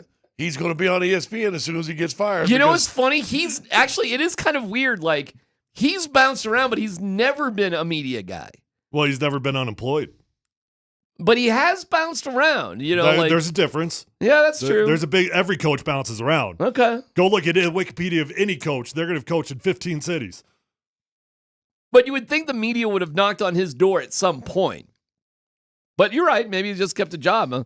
A lot of different jobs. Anyway, he's coaching somebody's kid. Dan, do you have any other stories? Are we done here? Is Kaluk on the team? Kaluk's. Kaluk's on the team? You know him. I know Kaluk's. All right. Lastly, here we got a little controversy going on right now. So Mike Kliss tweets out, Sean Payton brought the term joker to Denver, but the Broncos have had a few. Payton will never find a better joker than Shannon Sharpe. He just wasn't called that during his Hall of Fame career. The franchise's top running back joker was Floyd Little, a.k.a. the franchise, then Steve Sewell. So Vic Lombardi, our very own, quote tweets this and says, with all due respect, Michael, that's not true. Nikola Jokic brought the term joker to Denver. There's only one joker in the Mile High. Who brought the term joker That was to so Denver? funny. Oh, God, that's so cringy. All of it is very cringy. So, I mean, what do you want me to say on that one? Shannon Sharpe would be considered a joker player? Yep, he would. He was a versatile tight end. He was one of the first tight. He was a versatile tight end. He was one of the first tight ends to ever line up as wide receiver. So in that day, that was probably as Joker-esque as it gets. Line up tight or he'd line up wide, but I didn't know that would be a definition of a joker. No, not in today's modern football, but in his game, that was very versatile. I didn't see him come in motion handoff and let him run it. They never did any end arounds to Shannon ever. They never handed the ball. I don't know. Like I think of like a Deebo Samuel or even like a Christian McCaffrey as kind of a joker sort of type of McCaffrey, player. Deebo Samuels, that's fine. I don't know. The whole joker concept as a football player, I think, is relatively new. I think it's a little tricky to go back in the day and think of guys that would do. Floyd Little? I don't know. I just think of Floyd as a running back. Yeah. Like a really good Steve running Sewell back. was a dual threat running back. I mean, they used him a lot out of the backfield as an extra receiver. But I don't know if he necessarily lined up wide. This is always comical. I just looked it up out of curiosity. Shannon Sharpe's career carries. Take a guess. Three. Three Okay. for 9 yards. Yeah. I mean, listen, in the day, I suppose, tight ends, like I grew up, my tight ends were like Russ Francis, big, huge guys. They would catch the pass, but they were lumbering. Matt Hasselbeck's dad, Don why... Hasselbeck. You remember Don Hasselbeck? I know him. Yeah. You know him? So he's a big, huge guy. Mark Bavaro. Where did he play college ball? Well, I assume. Oh, yeah, he was at CU, right? That's right. And teammates with Dave Logan. Yep. Yeah, the Hasselbecks, I think, were in Boston College, but yeah, CU with Don, right? Mm-hmm. And he played for the Patriots too. But that's how I remember those type of guys. Who were the most athletic? Okay, Mark Bavaro. There you go. That's a guy who could kind of do it, and he kind of caught the ball back in the day. But a big guy. They were all big guys. All those tight ends were that whole like slithery, explosive tight end guy. I mean, who was the first? It might have been Shannon. Seriously, he was the most kind of explosive. And then because Antonio Gates is a huge dude. Like he's still a big guy. Like who else? Tony Gonzalez. Tony, okay. He was a big guy too now. No, that's a good one. That's a good one for sure. Yep. But I would say he's in the same era as Shannon. Yeah. Mid and carried it on. Yeah, I mean, who else? Hernandez would have been. Who is the first running back that also operated as receiver?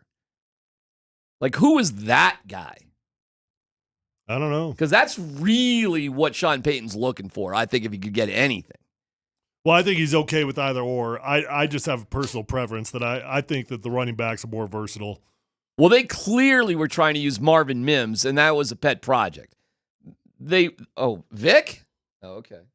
Really? Vic, what's going on, Vic? Really? I'm sorry to bother you guys. I didn't like Tyler's reaction to that whole thing. Really? Tyler, listen. My reaction to it is to Sean Payton, who thinks he's inventing these positions, as if the multi-purpose position wasn't in football before he arrived. Look up Jim Jensen for the Miami Dolphins back in the day. Okay. Scott says, look up Steve Stewart. So you were agreeing with Mike Kliss. Well, he doesn't like the term joker. There's only one joker. No, I'm saying there's one joker in this town. Don't give me this BS that you brought this term and that the joker is Nikola Jokic, the end. There's no other joker in this town. The end. End of story. I thought, Vic, you were being a little laughy jokey. You're actually a little hot on this. Wow, you're me like too. actually I was actually rolling my eyes at the joke. Oh, so this wasn't a cringy thing. You were actually offended by it. No, I'm not offended by them. I'm being half, jokey. But the point is, Sean Payton didn't reinvent the wheel here. You understand that multi-purpose position has been around for years. Years. He just calls it something else. And what he calls it defies what's going on with the Nuggets. What was Cordell Stewart in Pittsburgh? Slash, yeah. Well, that's a whole nother thing. That's You guys, selling this notion that, oh my God, Sean Payton using a multi-purpose player? This has never happened before. Oh my God. Who's saying that? Oh my God. Who's saying that? Sean Payton is. I don't think he's saying that. No, Vic's upset with Sean Payton. He's not upset with. I don't know if you're upset with us. No. But I don't even hear Sean saying that personally. I just hear him saying that that's part of his offense. I know what Vic's saying. It's the same reason why when we played a Sean Payton quote, Scott took his headphones, Vic, and threw them on the counter because there are things that Sean Payton does that just come off as arrogant. You know what, Scott? I get it. Scott, I was listening to that segment. I did the same thing. Yep. Hey, listen. I love what he's done with the Broncos. He's given them a culture change that's necessary. But let's be honest, Sean loves himself some Sean. Yep. No doubt. Story. Almost as much as Vic loves himself some Vic. Oh. You're damn right. No, not that much. Not that much. Don't get out of hand. See you, boys. All right, see you, buddy. Vic. We'll see you down. Vic doing sideline tonight and then Saturday in Phoenix. Okay, I'm on the road trip. He can pick up the bill, but he won't brag about it. Now, let me just ask you something. Or pick up the bill. Say Sean Payton was doing Vic Lombardi's role. Could you see Sean bringing up his own tweets about a different sport in the middle of a basketball broadcast? Yeah, maybe. I could have him say, hey, listen, they're playing good right now, but listen, when we're down in New Orleans, this isn't how you get things rolling. That's what he would do. Just saying. Love you, Vic. All right, the trade deadline. We'll preview the double Dipperroo coming up next.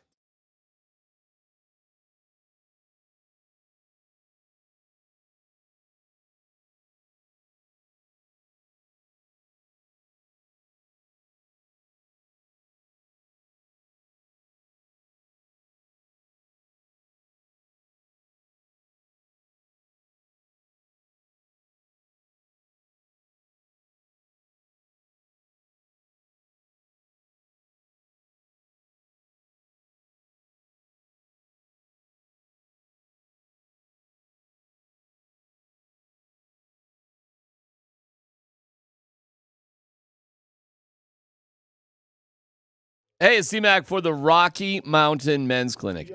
Dealing with erectile dysfunction stinks. Who wants to deal with that? And if that's part of your story, it's time to write a new book. And with the Rocky Mountain Men's Clinic, you can get intimacy back in your life. If the one you love, the light of your life, you want to treat everything with care and be attentive. ED is a relationship destroyer. All right, let's get this corrected with the Rocky Mountain Men's Clinic. They have treatments with success rates well over 90%.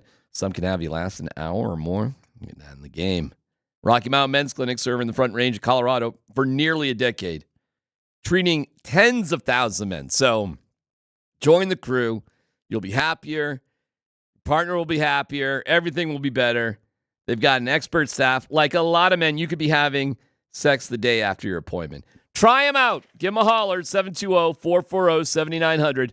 RockyMountainMen'sClinic.com. That's RockyMountainMen'sClinic.com.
Do you see that man at the end of the bench with the lonely eyes?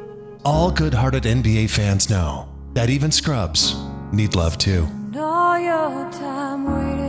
And now Polumbus, Hastings, and DMac are giving you the opportunity to love a scrub. Those scrubs on the bench just look so sad. I had to do something. I feel so much better now. For just $10,000 a day, you can love a scrub who only uses the arena shower after practice.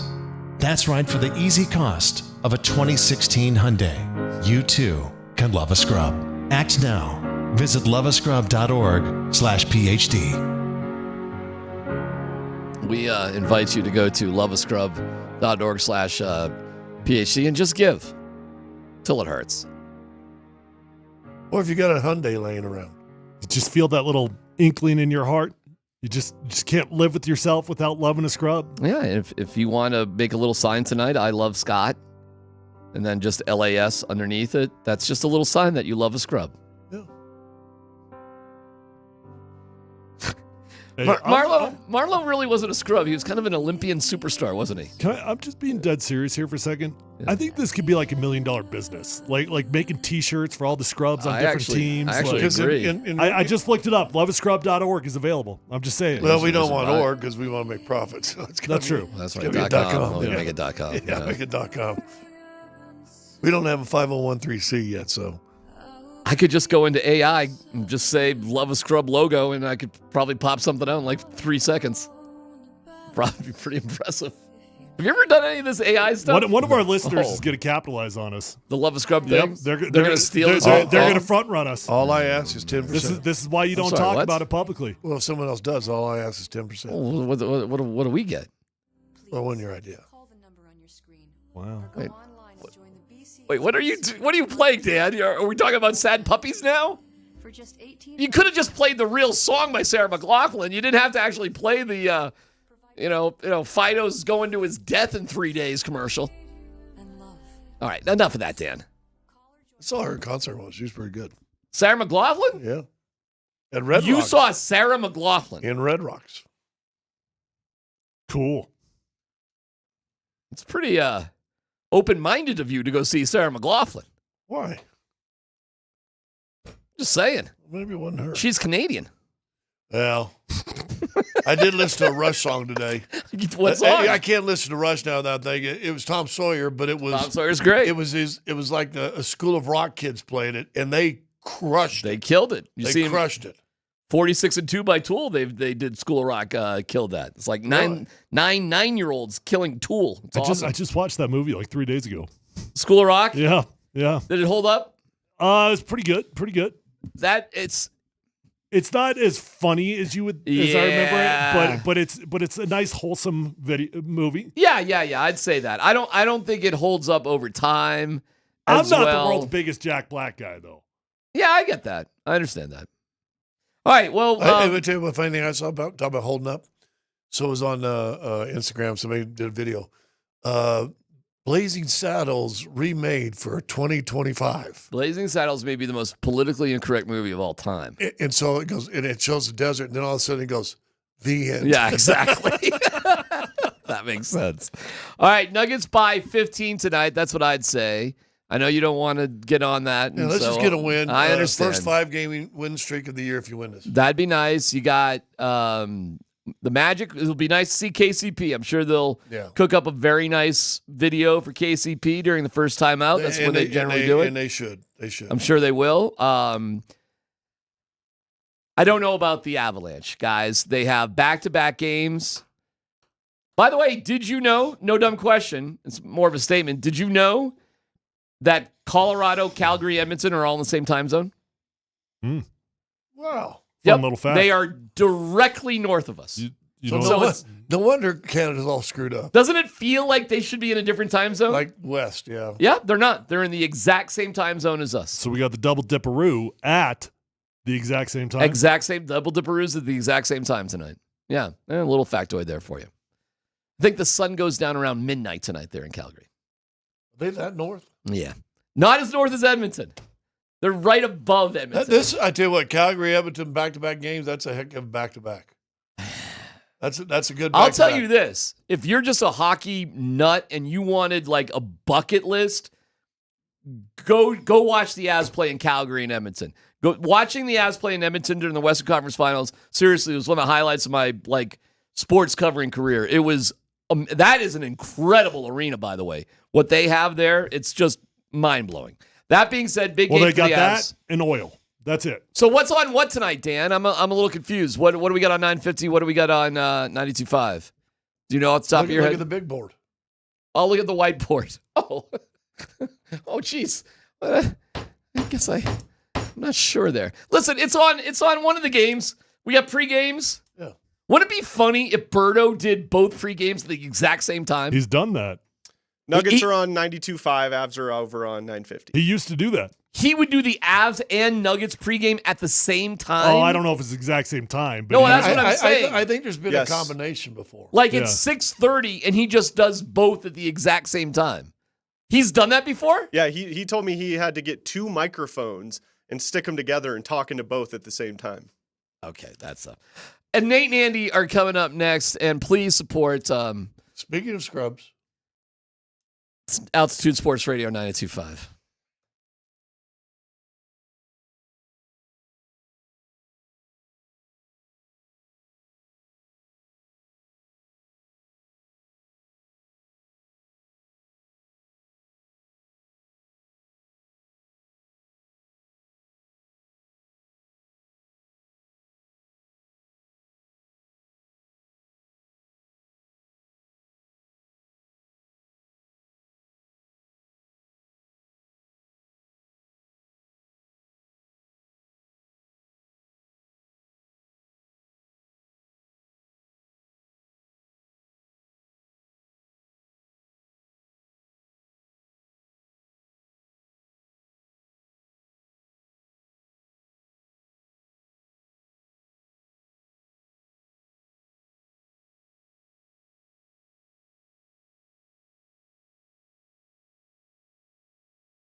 Denver, Colorado.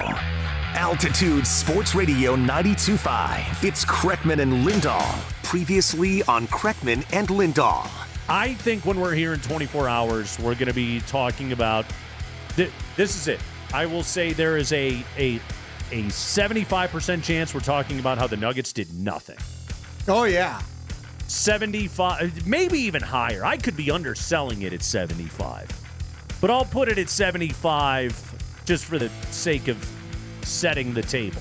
And I'll say there's a 24% chance of us talking about, again, the Chris Bouchers and Cody Martins of the world that they might be able to add. Just, hey, go get a 3-and-D guy. Those guys are always good to have. And then there's like a 1% chance that we're talking about something cool happening with the Nuggets. Nope.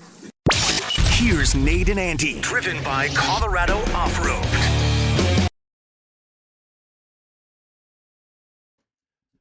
All right, Andy, do you remember the chart from yesterday? The breakdown, the probability breakdown? Yeah. What did you say? 75% was nothing will happen? Nothing. I think you put 1% we're talking about. Something cool? How did you phrase it? Something Sean cool. Payton on Bourbon Street Right. cool? Dude, have you heard about Sean Payton real quick? Because we got to get into this. Sean Payton's like picking up tabs for chief receivers. And I think Sean Payton's just decided I'm mayor of New Orleans. He is mayor of New Orleans. It's unbelievable. That's his town. I kind of want to go down there and see if I can't just cop something free off Sean Payton. Sounds like he's in a pretty good mood. Just sidle up next to him at the bar, and he'll probably pick up your tab. Yeah, just give him the old, that end of Batman where the butler guy, I'm forgetting his name. What was the butler guy's name that took care of Bruce Wayne? Alfred at the end of the Bale Batman just gives him the, I'm just going to go down there and give Sean a, see if I get my tab picked up, little head nod. Sean probably knows, like, he knows all those people, though, right? Oh, yeah, it's his town. Yeah. It's still clearly. Dude, they don't even have a coach right now. It's his town. And, I mean, New Orleans it's one of those, like, it's a large American city, but it's one of those small towns. You know? Like, everybody knows everybody in that place. Like, the bartenders are all friends with the cops, and it's because they all work together. It's the tourism industry of New Orleans and everything like that. It's the lifeblood of it all, and guess what? The Saints and the NFL team they're beloved in that community, and they're a massive draw, and I guarantee you Sean walks into those places and knows everyone. Dude, it's to your point, it's like Vegas. Tell me if you don't mind that comp. You got the French Quarter, you got the Strip, but then you go out into the outer, and it's just kind of more of it's just a normal town. Oh, there's great stuff in New Orleans. But the middle of insanity is all right here. Oh, I love our that buddy city. Reno Retaro. Try that one again. Reno Nataro. There it is. I haven't seen Reno in a while. He hadn't texted us either. What's his deal? Anyway, I went out with him when we went to the 2016 game. And nice. He took me to, like, again, I think you're like me. I like going to the places that are not advertised. Guy. Yeah. And we just went into some house that they turned into a bar, and we're sitting on the porch. And it was seriously 2 levels of a bar. Yes. And it was like, I think a whole strip of bars like this, and it couldn't have been cooler. And you get a feel for the actual people, not the marketing machine. It is my favorite party town. New Orleans? It's number one on my list of party towns, and I love Vegas. You know me, but New Orleans is it's just Vegas is a little shinier. I like the grit. You know me, Andy. I'm dirty. New Orleans is definitely grittier. Yeah, there's no doubt about that. I like that part of it. Yeah, I've never been to Bourbon Street. Because when I went with the Broncos, they made sure we were nowhere near Bourbon Street. Lame. I was like, where in the hell are we? Because I don't think we're in New Orleans anymore. You know? Did we make our way to Georgia? You're out in the suburbs, eating at an Applebee's. Yeah. No, they have good. Yeah, I told you. It's the Italian restaurant with the local hair. Oh, that's right. H-A-R-E. I forgot about that. Yeah. And then when we went to this place Renault took us to, I was like, we should have eaten here. Yeah. Where the hell was this? There's a lot of other restaurants in any town where you can get the local hair. Well, if you're polite, you yes, hopefully won't. But it's one of those things that happens. By the way, Mark at the 719, Nate and I can't get off work early today. Sorry, we're kind of tied up. We're here till 6. Yeah, yeah. No, we're busy until 6 o'clock today, and we got happening things tonight here on the Altitude Sports Radio network of stations. We've got the Nuggets and the Magic. We've got the Avalanche in Calgary tonight. Yeah. It's a big Mark Bertinoli night tonight here. It's what they call a conflict night in the biz. A lot of Birdo. All right, go back to your let's get into this. I retweeted, and now I'm really glad that I did. Spring snag for us, your excellent explanation of what could happen as far as buyout markets. So I put that out there in the socials so everybody was ready, because Bruce Brown ain't going to be a Denver Nugget off of what happened today. No. Remind everybody why. He's a New Orleans Pelican at the moment. Well, but are we sure they're not going to buy him out?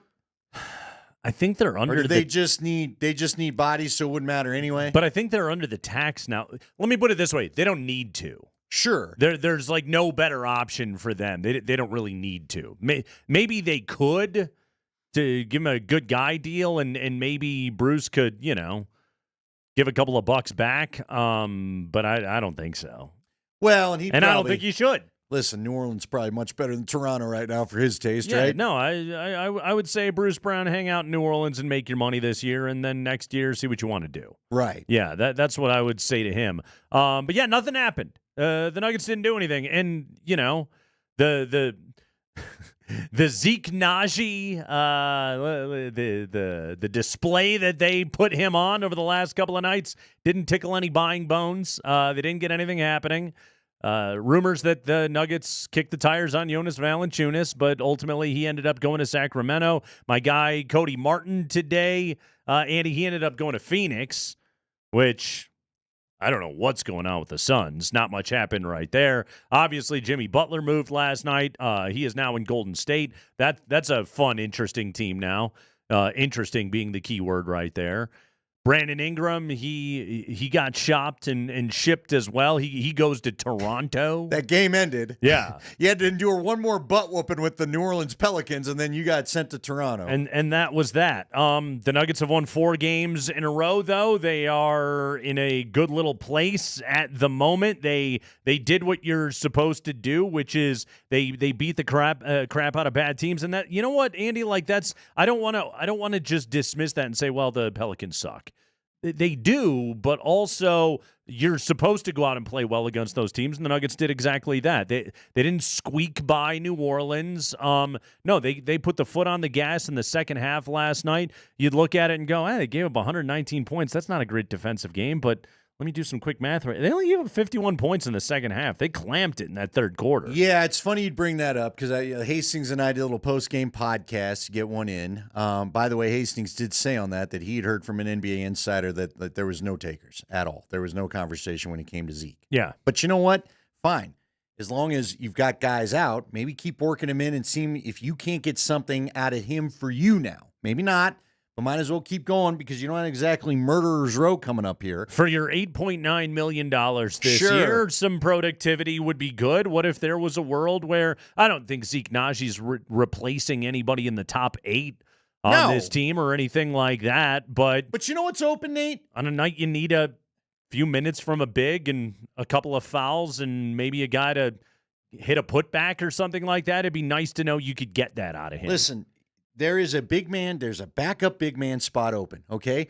DeAndre Jordan is fine occupying it. But if you could get a younger, more nimble guy, I don't know if Sarge is ever going to get another look or if that's just it, whatever.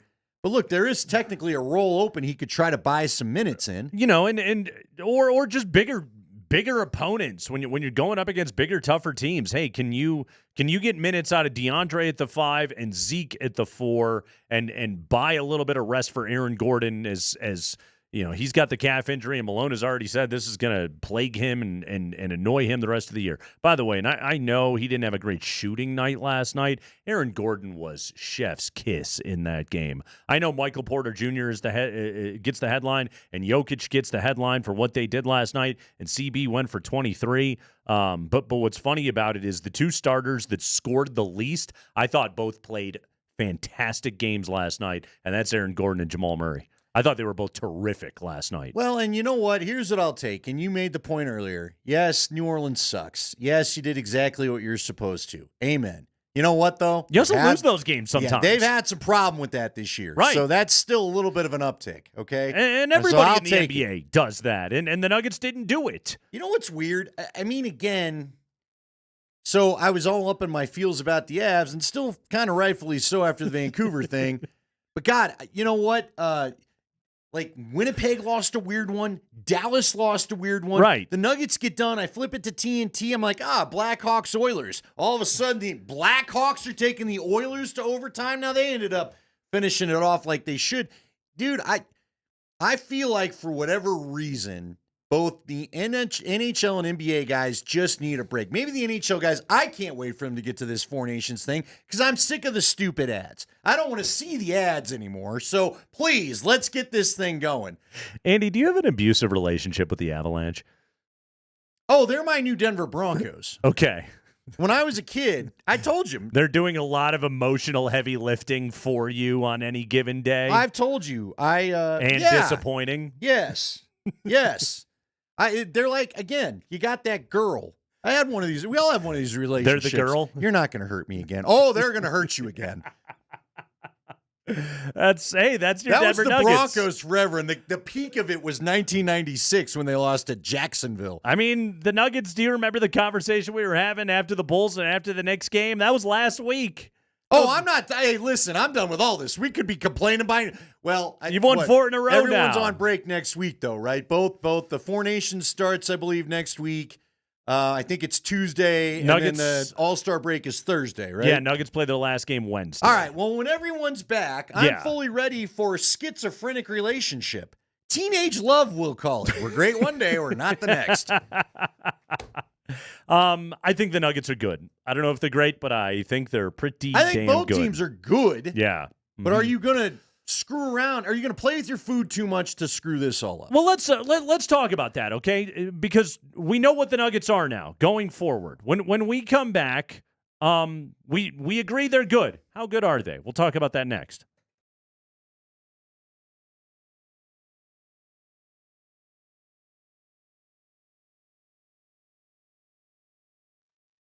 Hey guys, Andy Lindahl for Colorado Off-Road. Are you looking for truck or 4x4 accessories? You know, winter's not done. I hate to tell you, we're getting that little thing Colorado does where they act like, it's like that relationship I just talked about. Everything is just fine. Everything's fine. Then it isn't. Guess what? By this time next week, we could be dealing with another big snowstorm if the weather forecasters are to be believed. If you need like a bed cover to make sure all that snow's not in your bed, if you'd like a remote start to get the cabin warmed up as we deal with another bout of typical winter weather next week, you can get it all at Colorado Off-Road. Maybe you want a camper top. Maybe you want a tow kit. Maybe you need, some new suspension. Maybe, I don't know. Hey, look, what do you need that fits a truck or 4x4? Just call Jerry and say, I need this. And Jerry Jones, the owner of this fine business, is going to say, well, let me get that for you in a speedy fashion. Colorado Off-Road's a great Colorado company. When you go in there and you get suggestions from them, you can be confident they know what holds up and works here in Colorado. So go by their showroom and see them today. They are 3 blocks south of downtown Littleton on Prince Street, right behind ACC. Find them on the web at cooffroad.com or give them a call 303-761-1264.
Hey, did you know if you want to engage in sports talk radio discourse with us here on the Kreckman and Lindahl show, you can do so via text message. Yes, text message on the Shop Mazda text line. One price, one person, 1 hour. Obviously, you're sitting in your car or your office and you're listening to us and you're thinking, God, man, Nate and Andy, those guys, they are smart. They are attractive. Nobody's thinking that for the whole show. They're nothing but entertaining and brilliant. And I would like to send them a text message to tell them just how great they are, that they fill my ears with nothing but sexy joy every single afternoon. Yeah. Mm-hmm. If you really feel that way, I'd like to meet you. 303-504-0925. 303-504-0925. That's the Shop Mazda text line. We'll make sweet love to your ears every afternoon. You can tell us about it. All right. Was that weird? A little bit. Really stoked. Yeah, there's a lot of... Did I make it uncomfortable for everybody? A lot of ear talk going on. Oh, okay. Yeah, that, yeah. It's choose the head hole you like. All right. That's what I say. Yeah. No, so DMac's got a weird take I think we can tie into this Nuggets thing. Oh. It's got weird ears? Oh. I don't know. Is he still in there? Oh. Yeah, they're a little off. I mean, they're a little off. D-Mac, do you remember the movie Billy Madison, the Adam Sandler classic Billy Madison? Yes. He's claiming that the love interest in Billy Madison, I don't know the young lady's name, but I had a crush on her. She was Pete Sampras' wife. Yeah, I keep learning this. Yeah. What is the deal with the tennis players? They're doing all right for themselves. It's almost as though extremely athletic rich people do well for themselves. Sure. Yeah. That aren't going to get messed up. What? Mm-hmm. Aren't going to have to walk. Do you walk funny if you've had a career in tennis to the knees and the feet give out? Oh, Yeah. it Probably not really an destroys you. athletic thing you can't do. Anyway, he says that she is girl next door. And all I wanted to know from him was, what neighborhood are you living in that's the girl next door? Bridget Wilson Sampras is not the girl next door. I'm sorry. I don't really understand that that is a phrasing period descriptor because everybody lives next door to somebody. Well, fair enough, but not in my neighborhood. Oh, okay. I don't live in a neighborhood where the people are that pretty.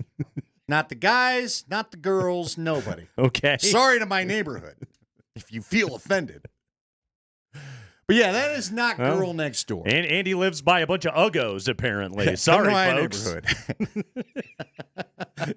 you and the mutants you're living by with their goiters. All right. Hey, fancy town. Is that and their hairy moles? Look, that's Highlands Ranch minimum to me. I don't live next to Bridget Wilson Sampras. That Veronica Vaughn is one piece of ace. I'm just saying. First off, terrible take. That John Gray is one piece. We got to bring it back somehow. What is I don't know what that descriptor means. It means there's nothing a Hollywood to me. look, and then there's let's go hiking. And then there's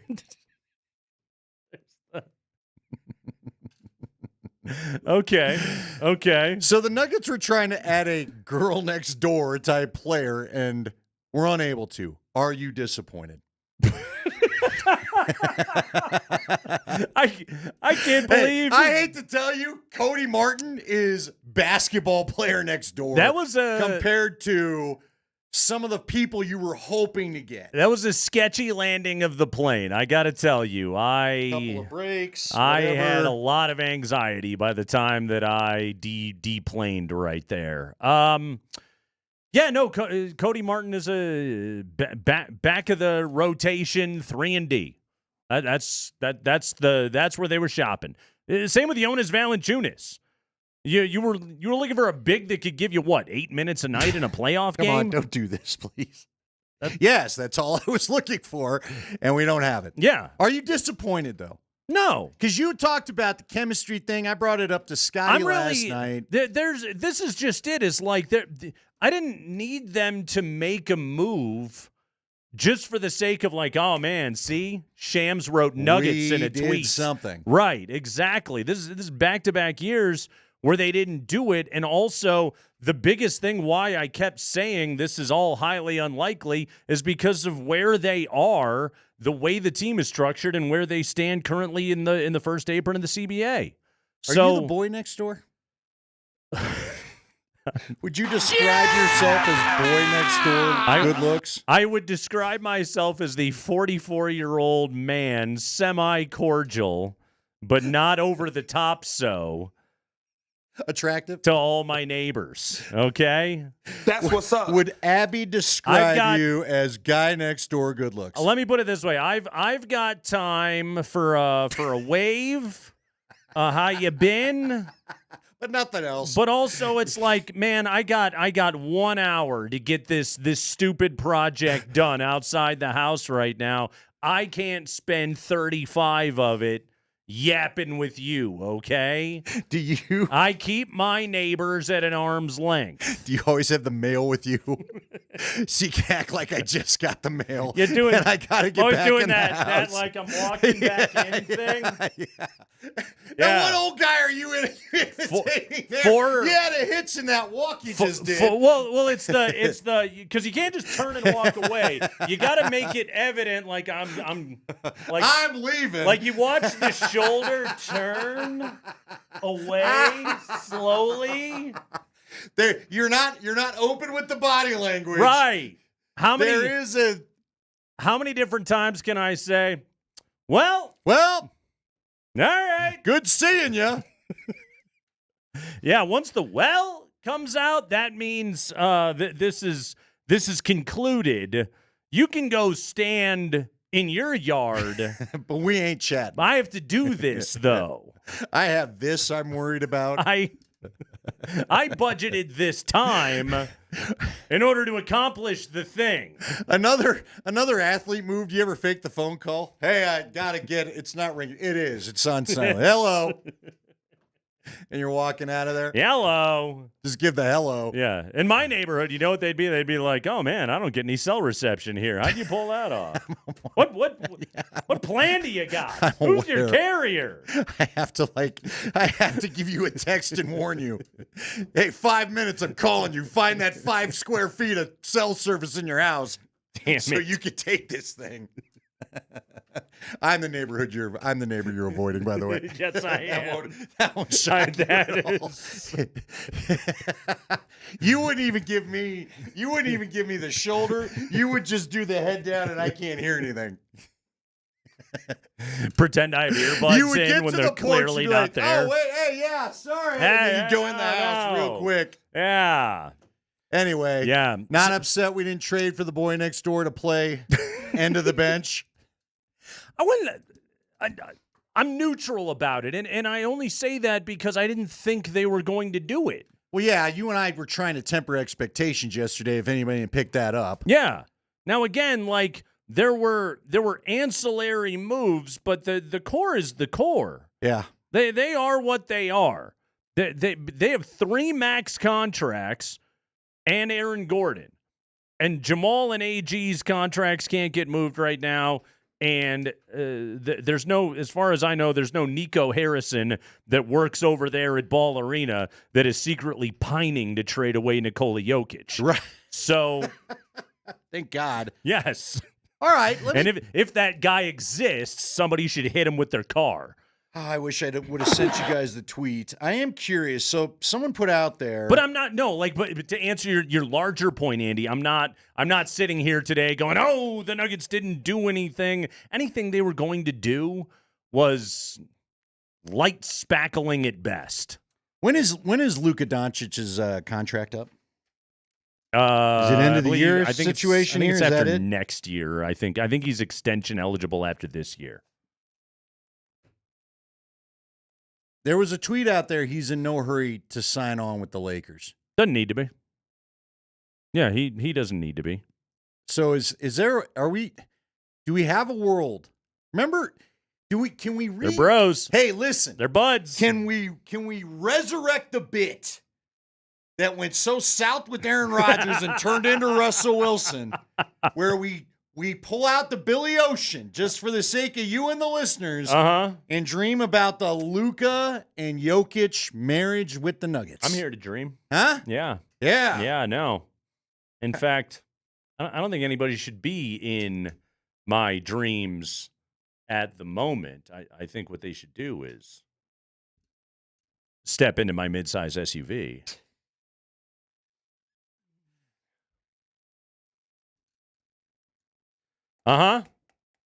Your RAV4. Hop on in. Hop in. He's a large man. And you've been kind enough to give me a ride in a pinch one time.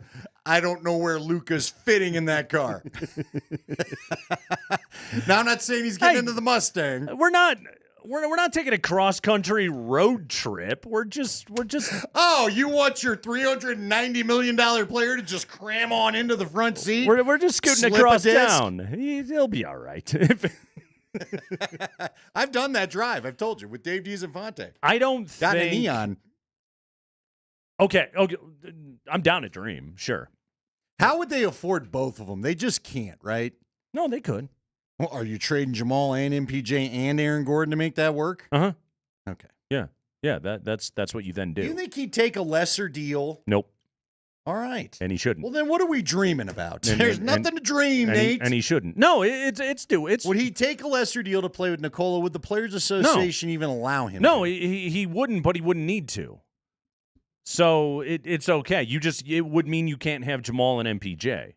Like you would have two Supermaxes because he's been first team All NBA 1,000 times. So he gets the big one, the 345 or whatever it is. No, you could do it. You could absolutely do it. Here's what's going on with Luka though.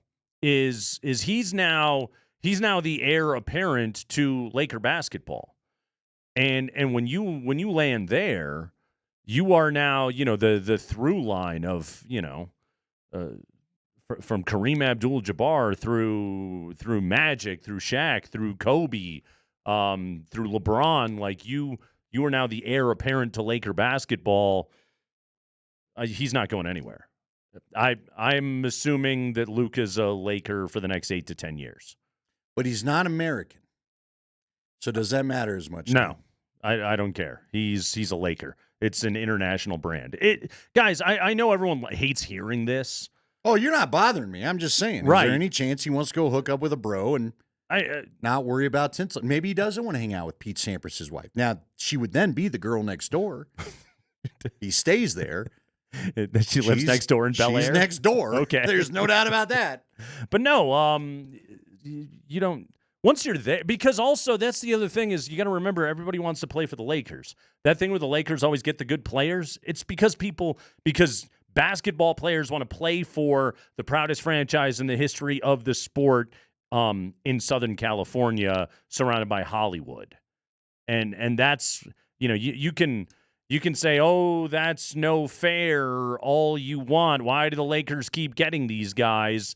Because they have all of those advantages. Because Jeannie Buss is friends with everybody in Hollywood, and you get to be now too. And you get to hang with Pelinka in his tiny jackets. Like, there's a reason why guys want to go play for that team. I'm waiting for the Boston Celtics fans to chime in, try to offer opposition. Okay. Who has the more? I can't remember. Who has more titles? Is it the Lakers? I don't remember. Or is it the Celtics? Let's see. By team, it is. They're tied at 15. That's fun. Well, there you go. There you go. Wow. Yeah. Wow. I thought I might get a DMac. I was surprised by that, but Oh, no, there we go. There Thank he you. is. Thank There you, he Boston is. guy. Now, I mean, I could sell Luka Doncic on the finer points of a mansion in Cherry Hills. Hey, man. Little sushi with Sean Payton. There you go. Sign And your him up. table's available because he's circling the restaurant hacked off. Yeah, I don't think he goes anywhere. Usually, when you land there and you're one of the 3 best basketball players in the world, you stay there. Then let me slip this question in. What do you think of the center they acquired? I'm seeing Mark highlights. Williams, he's good. Yeah, he's a good pretty player. good. No, but that's a good. Is that going to be a problem for Jokic defensively or not really? No, he's not a Nikola Jokic stopper. But he's just a good player, and they had a hole that they had to fill. And they did so with a good young player. By the way, Charlotte got a good player in return. Colorado's own Dalton Connect going back in that direction. He's a nice player. I don't know if he's ever making an all-star team, but he'll be like a sub-all-star level NBA player. I like that kid. I liked him at UNC. He's a good player. Yeah, I'm just trying to figure out. By the way, our UNC Bears, they're carrying the torch for us to hopefully be the team that goes to the NCAA tournament on the Front Range this year. Oh, all right, yeah, we'll take it. We're hoping. Yeah. Rammies got run out the building last night at the pit. Ooh. Yeah, the CU things are a little rough. It's not going our guy great. Tad, we love our guy Tad. It's not going great. Yeah. Yeah, so the Lakers are right behind the Nuggets right now. Now that's by 3 games, and the Nuggets are tied with the Rockets, and they're both chasing the Grizzlies, who are 3 off. Yeah, Again, the Western Conference is really tight. How about I ask you this? I don't think the Lakers are beating the Nuggets in a 7-game series right now. Okay. But they're good. Of all the teams, and the Warriors are sitting at 11. Wow, they're not even playing. Who are you most worried about after the moves, post-deadline, that's chasing the Nuggets? Because it was said today by Shams, Chet Holmgren's coming back from the hip thing. That's chasing them?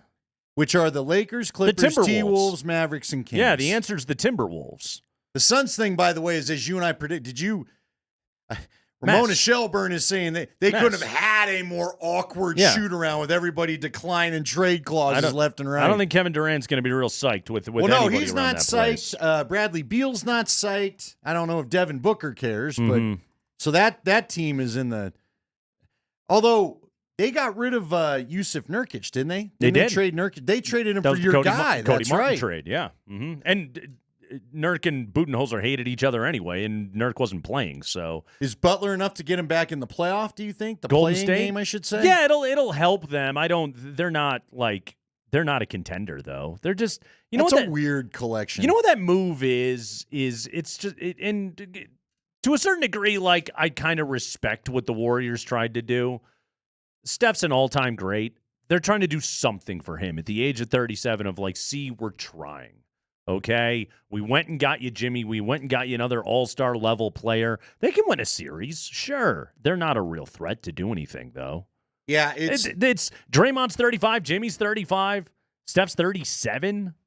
They're not a real threat. Spring missed the moment. Oh my God! In May, if we're playing Golden State, yeah, and these words come back to haunt us, Kreckman. You saw though? You were dead on yesterday where. They actually had the trade worked out. Jimmy was supposed to be in Arizona, in Phoenix, the way he wanted. Yeah. And because of Durant, he's like, I'm not going back to Golden State. You had said that yesterday. I had not seen that from anybody else. He doesn't like Draymond Green. Yeah, one aware. He really doesn't. Yeah. They're not buddies. Yeah, they're not bros. Distance did not make that beef go away. Kind of like it's not going to with Pete Carroll and Russell Wilson either. No, that's like, hey, we can be cordial to each other from a distance. Still playing but an all-star game. I'm not hanging out with you. Right. Yeah, exactly. Yeah, they broke up, but they're not friends. It was going to be Butler. It was going to be Durant to Golden State and Butler to the Suns, and Durant blew it up. It's all dead right there. Like your soul. Like your relationship with your neighborhood. Well, mine's probably damaged after this segment, too. There's a guy that thinks we're all ugly. Hey, ugly guy. Sorry. And I'm Nate Kreckman, wave from across the street guy on Altitude Sports Radio 92.5.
Oh, we hope you're having a delightful day. Kreckman and Lindahl, Altitude Sports Radio 92.5. Let's play some audio here on the Kreckman and Lindahl show. We got a lot to dive into here. Sean Payton. We got more Up and Adams clips today. We've got Sean drying out on the Up and Adams show with Kay Adams. Yeah. Let's be honest. So Sean Payton went to Cabo, Andy. And then straight to the Kay Adams show. He did. So he went to Cabo. He played golf with his quarterbacks. Apparently they all suck. Yeah. He was pretty bold. I love all those guys, but man, are they terrible at golf. Did you buy all the balls? It feels like they shot his custom balls into the water constantly or something. Yeah. I don't know. Mm-hmm. Yeah. Well, he had Russell Wilson busted his balls for a full year, so now he gets these guys. All right. Anyway, Sean Payton went to Cabo and apparently hanging with Sean McVay. What happened here? Play this, Spring. We have Jared Stidham, of course, Zach Wilson. And they're all buddies. And they all get along. Yeah. The wives get along. And so we were in Cabo a week ago, and McVay and his wife were there. We kind of have everyone over at the house.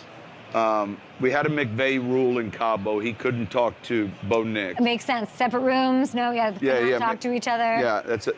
I don't know what that means. Yeah, because I think that's where he's referring to Stafford and him hooking up in Cabo. And then we went golfing the next day, the quarterbacks. And as much as I love these guys as quarterbacks, they're awful golfers. I'm like, I don't know who we're beating as a team collectively.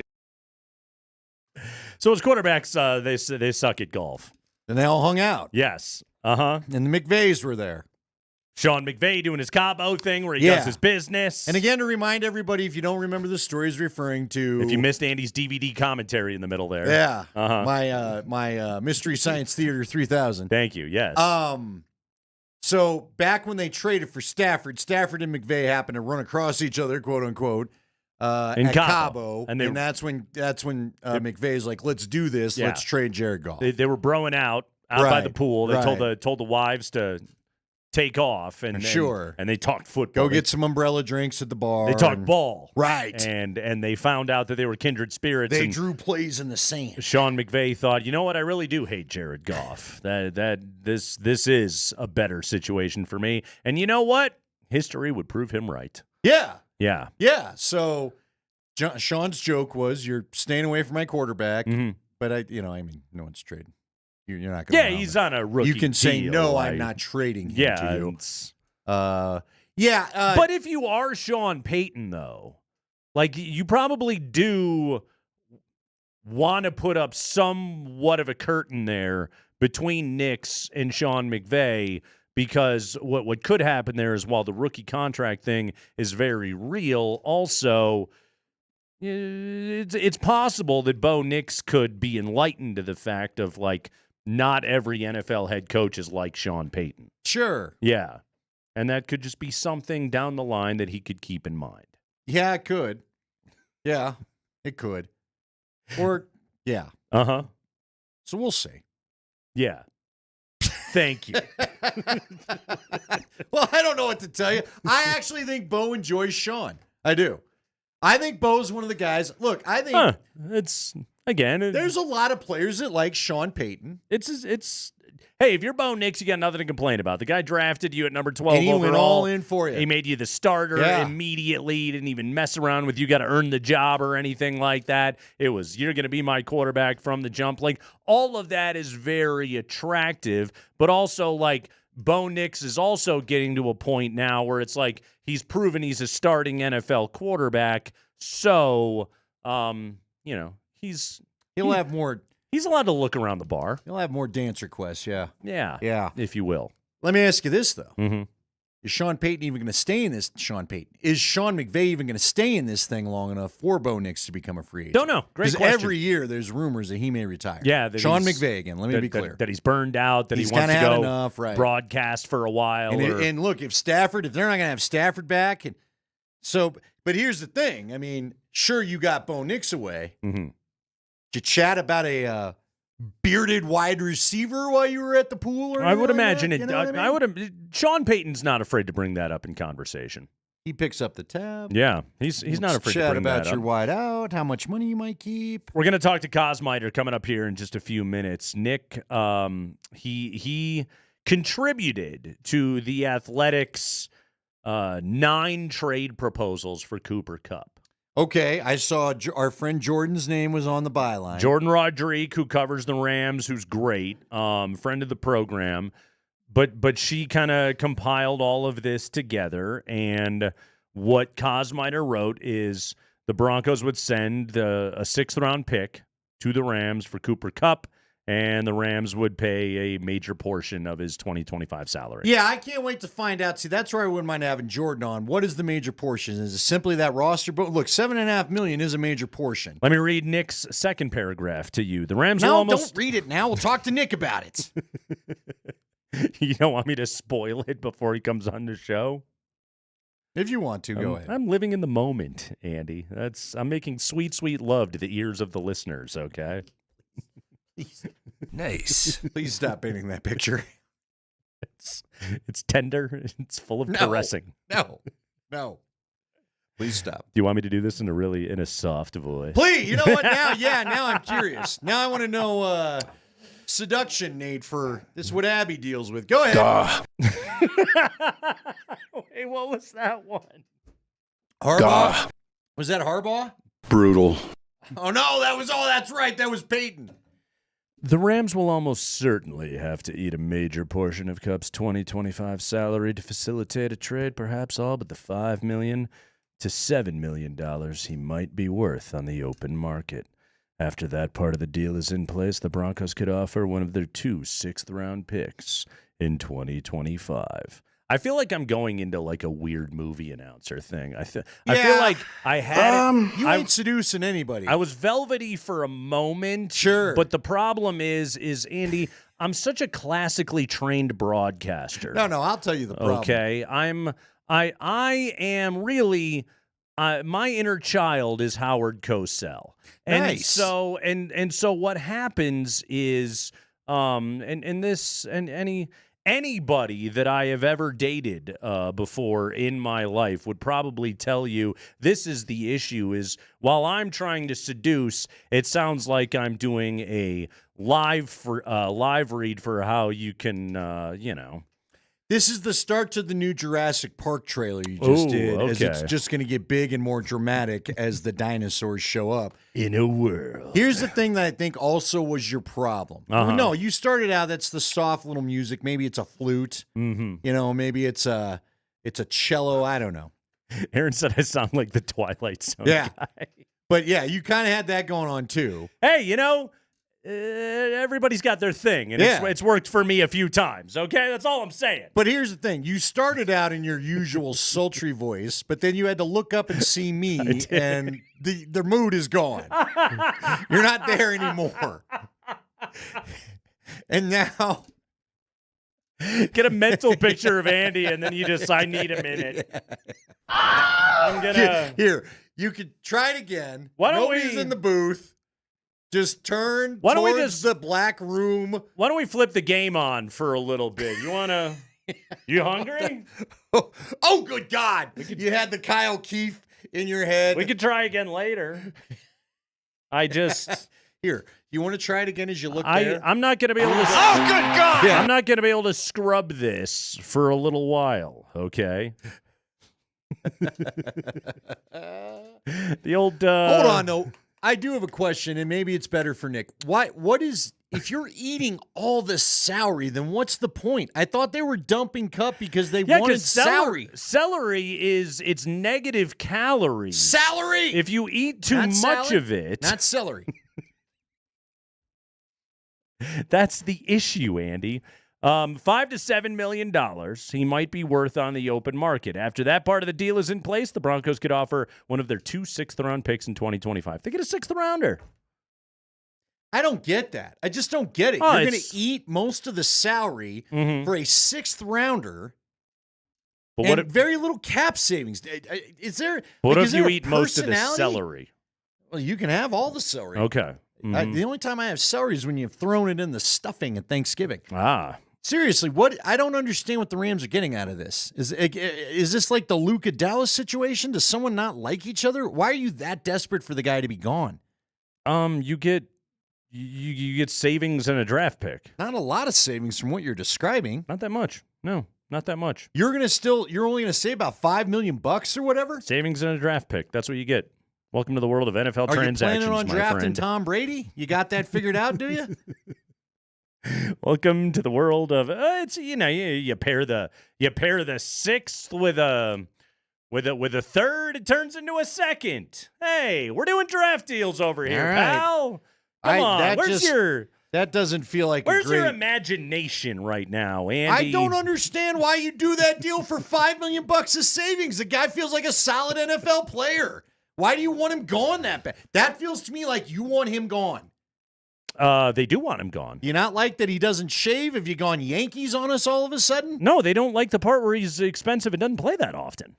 Okay, but you're going to spend most of the money anyway. You get some savings to do something with. It's better than nothing. Come on, Andy, NFL math, baby. Where you at on this? I just told you. From the van. Hey, look, if they want to do it, if the Broncos can get Cooper Kupp for $5 million and a 6th round pick, I'm in. $7.5 million and a 6th round pick, I'm in. I don't understand it from the Rams' point of view. We'll almost certainly have to eat him. Look, I can't get there. Yeah, look in the booth. Look in the booth. Oh man, nothing drives it into the ground like Lindahl yelling about salary cap machinations. Or celery. Or celery. Let's talk to Nick Kosmider. He'll try and help everybody next.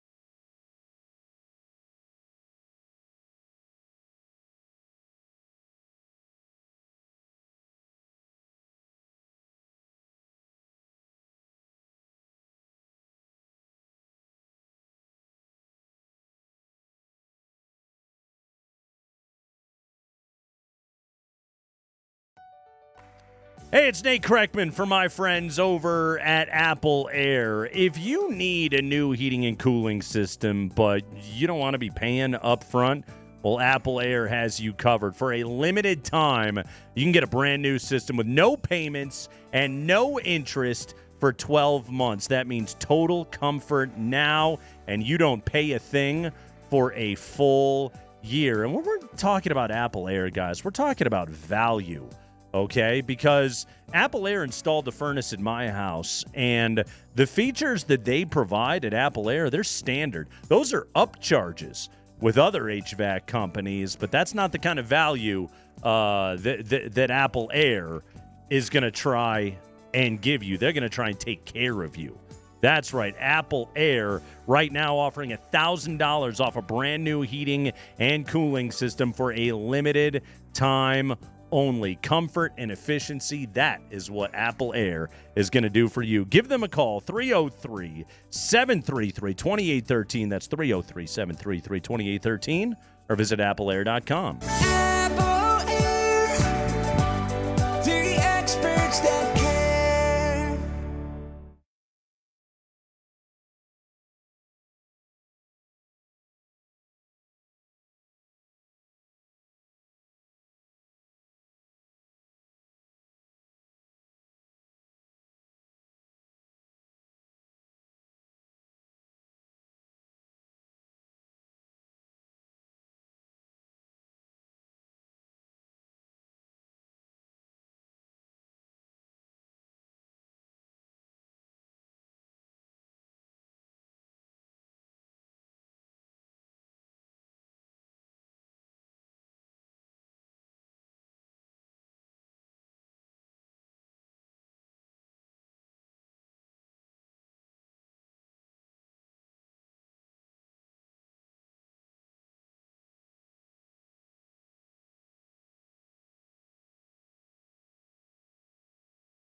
All right, it's hour number 2 of the show. It's the Kreckman and Lindahl radio program. Let's jump out to the Ramos Law hotline. Car accident, you need Ramos Law, medical doctor and attorney. Visit ramoslaw.com. I'm not referring to the car accident that was hour number 1 of this show. Nick Kosmider covering the Broncos and the NFL for The Athletic. Hi, Nick. How you doing, bud? I'm doing well. How are you guys? We're doing okay. Nick, you wrote out a trade proposal for Cooper Kupp today there at The Athletic. What chances do you give of Denver being the landing spot for the veteran wide receiver? Well, if the offers are anywhere as rich as some of my colleagues were willing to make them in that exercise, then I don't think the Broncos have much of a chance at all. Obviously, I noticed Chargers were going with a 4. You had them going with a 6. Yeah, I just don't see it being a whole lot more than that. Reason being is because, look, when you have a guy that's 32, that his market in free agency, kind of gets estimated right now around maybe $6 to $8 million on a 1-year deal. You're not going to give up a lot for that because there's some things that you can find, on that free agency market yourself without having to give up a whole, any draft capital. And so I just don't see the offers, the returns that the Rams are, getting back being as lucrative as maybe they hope. So again, if it is climbing there, if teams are creating that competition, I just see the Broncos probably going elsewhere. As productive as he's been in the past, and as much as a fit as I do think he would be with what they're trying to do from a slot perspective, again, if the asking price looks like that, 4th pick or something like that, I just don't see Denver being involved. All right, what do you think? Which way do you think they'd go first? Would they investigate what to do with Cooper Kupp, or do you think they'd go after T. Higgins? Do you think T. Higgins is still a possibility? I think I've probably asked you this 5,000 times. I'm not even sure wide receivers should be their top priority, but if it's Kupp and Higgins, are they going to visit Higgins first? Is there another receiver out there that we should be thinking about, Nick? Well, I would say that the first thing that they have to do is decide what's going to be the future with Courtland Sutton. He's not going to play on this, $13.5 million deal that he has as the last year of his contract in 2025. And again, he's not said that publicly, but if you're going to bat with 2 years left on your deal, and then you turn in the kind of season that you had last year, certainly he's not going to just play on that. I think he's looking for an extension. And, I kind of wrote about this earlier this week, is that, you look at a guy like Calvin Ridley, almost a perfect comp. When he got the deal that he got from the Titans, 4 years, $92 million, or the Jaguars, excuse me. He was coming off, or I'm sorry, the Titans. He was coming off of a season in which he put up almost the exact numbers that Courtland Sutton just put up in 2024. Ridley was 29 when he signed that deal, same age Courtland Sutton is now. I think that's a fairly, decent comparison for what he might be trying to get right now. Whether the Broncos want that kind of term to offer, I don't know.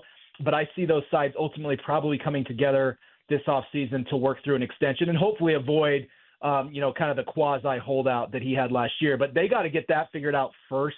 And then it'll be on to, free agency and where we go from there. And as far as wide receiver being the priority, look, it's always appointment viewing when Sean Payton visits with Kay Adams. He's usually more open with her, gives her a little bit more than he will to the general kind of press corps. It's also been 2-3 weeks since the season ended, so they started digging into some of their needs.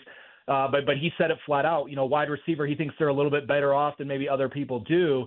They view, again, more of that joker type, an elite receiver at running back or tight end who could create mismatches in the middle of the field as being one of the, so-called musts that they have as the offseason approaches. Well, yeah, musts, needs, and wants, Nick. Well, that's the world that we now live in. Veteran wide receiver is a need, but joker is a must. By the way, there was another clip in there, Nick, and it kind of caught my ear a little bit when Kay Adams was talking about the 3 quarterbacks, and she said they're all buddies, and I was like, hey, Kay Adams, she's a Kosmider reader. All right, you were the one, you wrote the story. You were on that quarterback friendship scoop.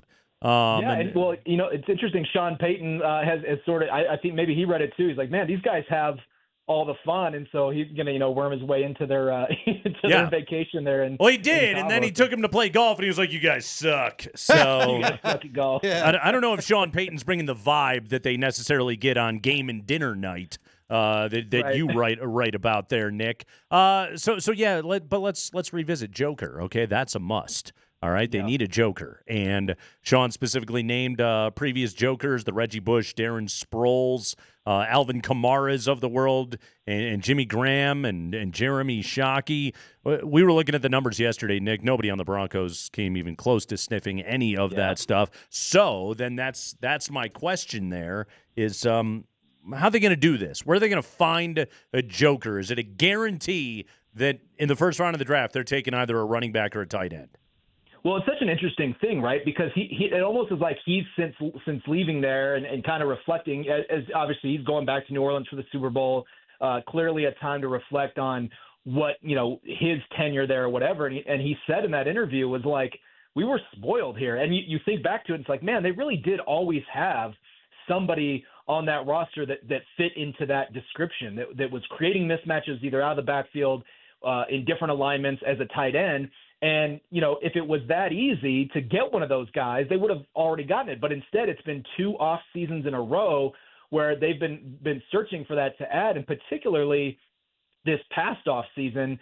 By that point, you sort of knew what you needed based on the first year in Denver, and still weren't able to wrangle one. And so it's clearly taken on an added emphasis. If I'm a Broncos fan, I take some comfort in the fact that, like, the things that they went out and identified very clearly last offseason, they largely were able to find and, kind of put into their system and have success with, like whether it was, better defensive line play, big upgrades there that turned things around, whether it was, again, a quarterback who could, not take sacks and those sorts of things.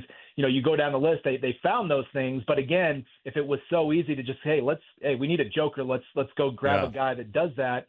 It just hasn't been the case. I don't necessarily think it's a guarantee it'll be in the draft, but I do think it's a guarantee that they will, via free agency or the draft, invest heavily, be it a first-round pick or big money in free agency, to get somebody like that on their roster, because I think he thinks that until they get that spot, there's just certain levers of this offense they're not going to be able to pull.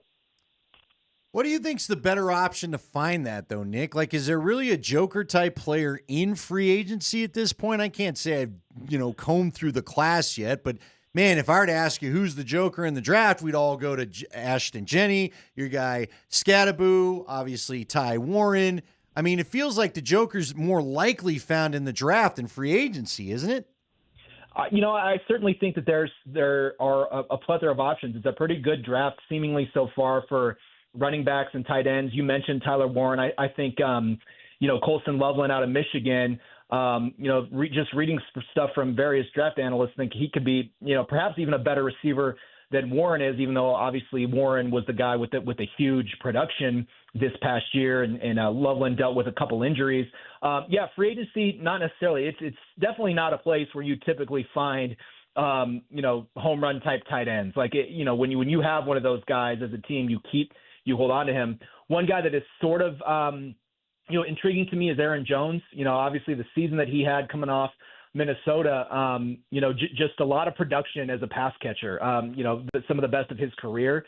They used him in a lot of different ways as a receiver out of the backfield, and certainly looked like a guy who, again, you're approaching that, that bad word of 30 as a running back, but looked, I thought really fresh all of last season. He's an intriguing candidate to me, but I think that they're definitely going to want to take a guy like this at some point in the draft. But again, when you have a first round pick, and especially when it's at 20, you want to be in a position where you can take the best player that's going to be there and not force yourself to have to kind of like reach because you want somebody to fit into that specific role. So again, I think this will be a position or a need, a must that they address both in free agency and the draft. Nick Kosmider. Nick, we got about a minute here, but it's expected Patrick Surtain is going to win Defensive Player of the Year tonight at NFL Honors. The Broncos have had 3 MVPs, 1 Defensive Player of the Year. That was Gradishar back in 78. It's always fun with a corner, but how are you going to write about this? How do you contextualize the brilliant season that Patrick Surtain had against history? Well, I wrote a piece that's up today just about, I think what's interesting about Pat Surtain is when you're a guy who comes into the league as he did in 2021 and just already looked like kind of a veteran star, right? Like from the very first day of training camp, you looked at him and said, this guy's already, that dude, and proved that throughout a rookie season in which he probably got snubbed for the Pro Bowl. Had 4 interceptions, returned 1 for a touchdown, and was just pretty dominant. And yet he's gotten better every single year. I think there's something of a Nikola Jokic quality to him. I remember when I was covering Jokic's early years in Denver, the thing I kept saying was just like, okay, this has got to probably be what his ceiling is. This is about, there's no way he can get like much better from here. And then lo and behold, he definitely got way better every single year. And I think, the really great ones, they do that. And I think Pat Surtain has found something every year, whether it was after his rookie year, he said, hey, I want to be a better tackler.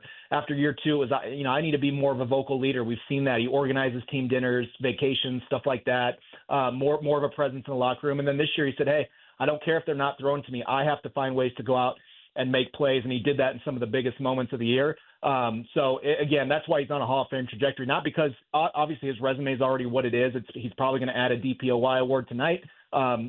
But the fact that he's shown he's just going to continue to improve. Nick Kosmider, everybody. His latest on Surtain is up right now at theathletic.com. Subscribe, read his stuff. Nick Kosmider, best in the biz. Thanks, pal. Thanks, fellas. Have a good one. All right. You can also subscribe to Nick's podcast. That's the Not Another Bucking podcast. Nick joins us on the Ramos Law Hotline. Car accident, you need Ramos Law. Medical doctor and attorney. Visit ramoslaw.com. Nothing in the deadline for the Nuggets, but they have won 4 games in a row. Are they fixed now? We'll discuss next.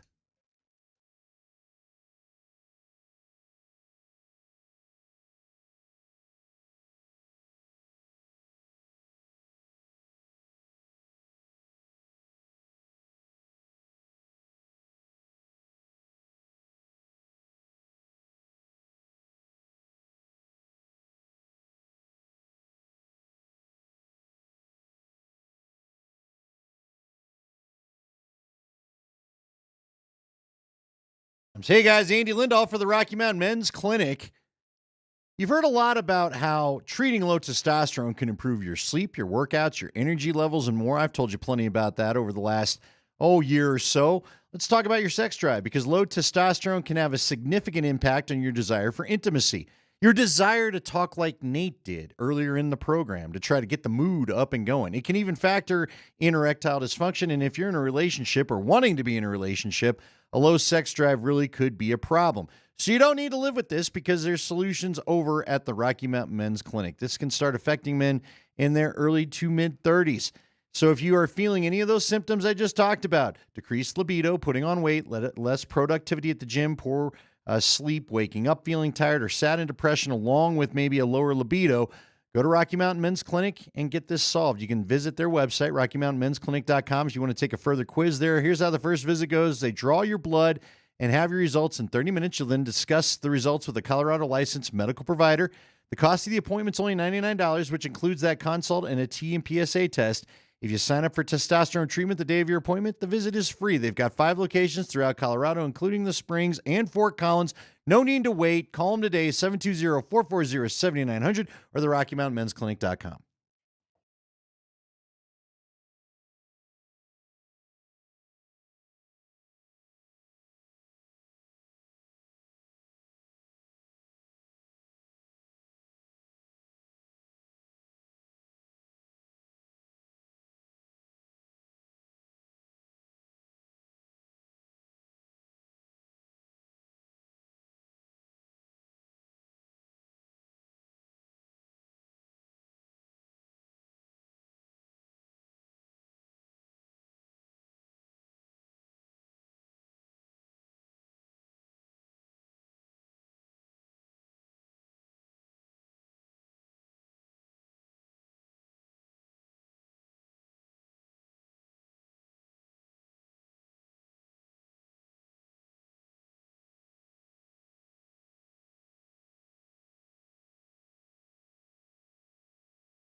And here comes C.J. McCollum. McCollum has it, throws it off on the right side over to Messi. Messi hands it off over to C.J. He gets down the lane, little bank shot, no good. Rebound comes down to Michael Porter Jr. Mike has it in the front court, over to Murray. Back over to Porter and a three. Good! 33, Michael Porter Jr. Denver leads it by 13, their big lead of the night. Timeout, Noah. 39 last night for Mike. He ties a career high with that performance last night. Andy going for 39. Almost got the 40, but he missed that last three. Jamal was being a bro trying to get him that shot. He's gone for 36 and 39 over the last couple of games. Is this him? It's him against the Pelicans. It's not him against everybody, but it's certainly... Could it be him, though? Look, unlike Zeke Naji is its own unique case. Okay? Right, But right. whenever I talk to anybody about Zeke Naji, there's still things that frustrate people that they see. When it comes to MPJ, he's playing really like what everybody hoped he would be, right? So to me, the talent's there. He just gets caught up in the wash of not always getting his opportunities sometimes. And then other times he's just simply not aggressive enough on the offensive end for a full game. I guess I view it through a different lens. Michael Porter Jr.'s brilliance is matchup dependent. Like I said, he's great against the Pelicans. How's he do against Minnesota? Yeah, we need that to change. Though. Right, exactly. Like that. Like that's just it, you know. But is it a confidence thing? No, I don't think it's a confidence thing. I think it's a matchup thing. I think when you go up against big physical giant teams, he struggles. He loses his size advantage, and when he has to play with that kind of physicality, I think it impacts other areas of his game. No, I think you're right. I mean, Scotty's talked a little bit about that, but here's my thing, okay? He can shoot over anybody. I feel like he just needs to understand that. We don't need 39 from him every night, especially if Jamal and Joker are going. If you can just be, like you always talk about, the floor spacing three-point threat, that's what they need. But that requires you to shoot over people and not get bothered when they come out to jump in your face or whatever it is they're trying to do to bother your shot. I do think that his aggressiveness is, I think it goes hand in hand with his confidence. And when he is feeling good and in rhythm, then it just kind of grows from there. And really, like here's the thing where I want to step back for a second and acknowledge he's having a great year. And when we came into this season, like right away, the word from camp was like, Porter looks good. Right. Yeah, he really took care of himself this offseason. Like he came in ready to go. And then and then the season started, and he wasn't very good. And it took him a little while to kind of get going, but now he really is. And again, like, you know, we talk about every game. And so after every game, you're just like, how's Porter tonight? But really, like in the big picture, he's averaging 19 and 7.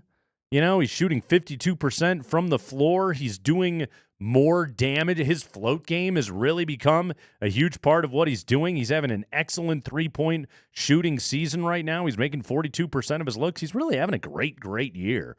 But again, it's the thing with Porter where I can't just say, oh, he lock it down, this is what he is every single night, is when they have to play bigger, nastier teams in the playoffs, it impacts him. Some matchups are good for him, others not so much, you know? And that's my concern a little bit for MPJ. You know, how's he going to look against the Thunder? How's he going to look against the Timberwolves? No, you're right. And some of that is but here's the other thing about that, Andy. That's okay. Like that's what the Nuggets have to be able to bank on is Joker's great all the time. They need Jamal to hopefully be great all the time. And then is this a big AG series? Is this a big MPJ series? Which guy then becomes the matchup that is giving opponents problems? Right. Here's where like I want to when I ask guys to be able to do stuff, I want to be realistic about what's in the skill set. Okay. And that's where I go back to Zeke Najee. You know what I wish he could just figure out how to do? Just be a good rebounder. You're a big physical kid. Yeah. Okay. You talk about the physicality. You brought up Minnesota. You brought up all the trees they have to put on the floor in Oklahoma City. Mm-hmm. Could you just be a guy that, even if it's with the second unit, affects rebounding and allows you to keep possession, do a job, or takes a possession away from them if they miss exactly. one? Yeah. That's all I need from you, dude. Yeah, that's and there's a lot of guys like. Quite honestly, that's life as a rotation player in the NBA.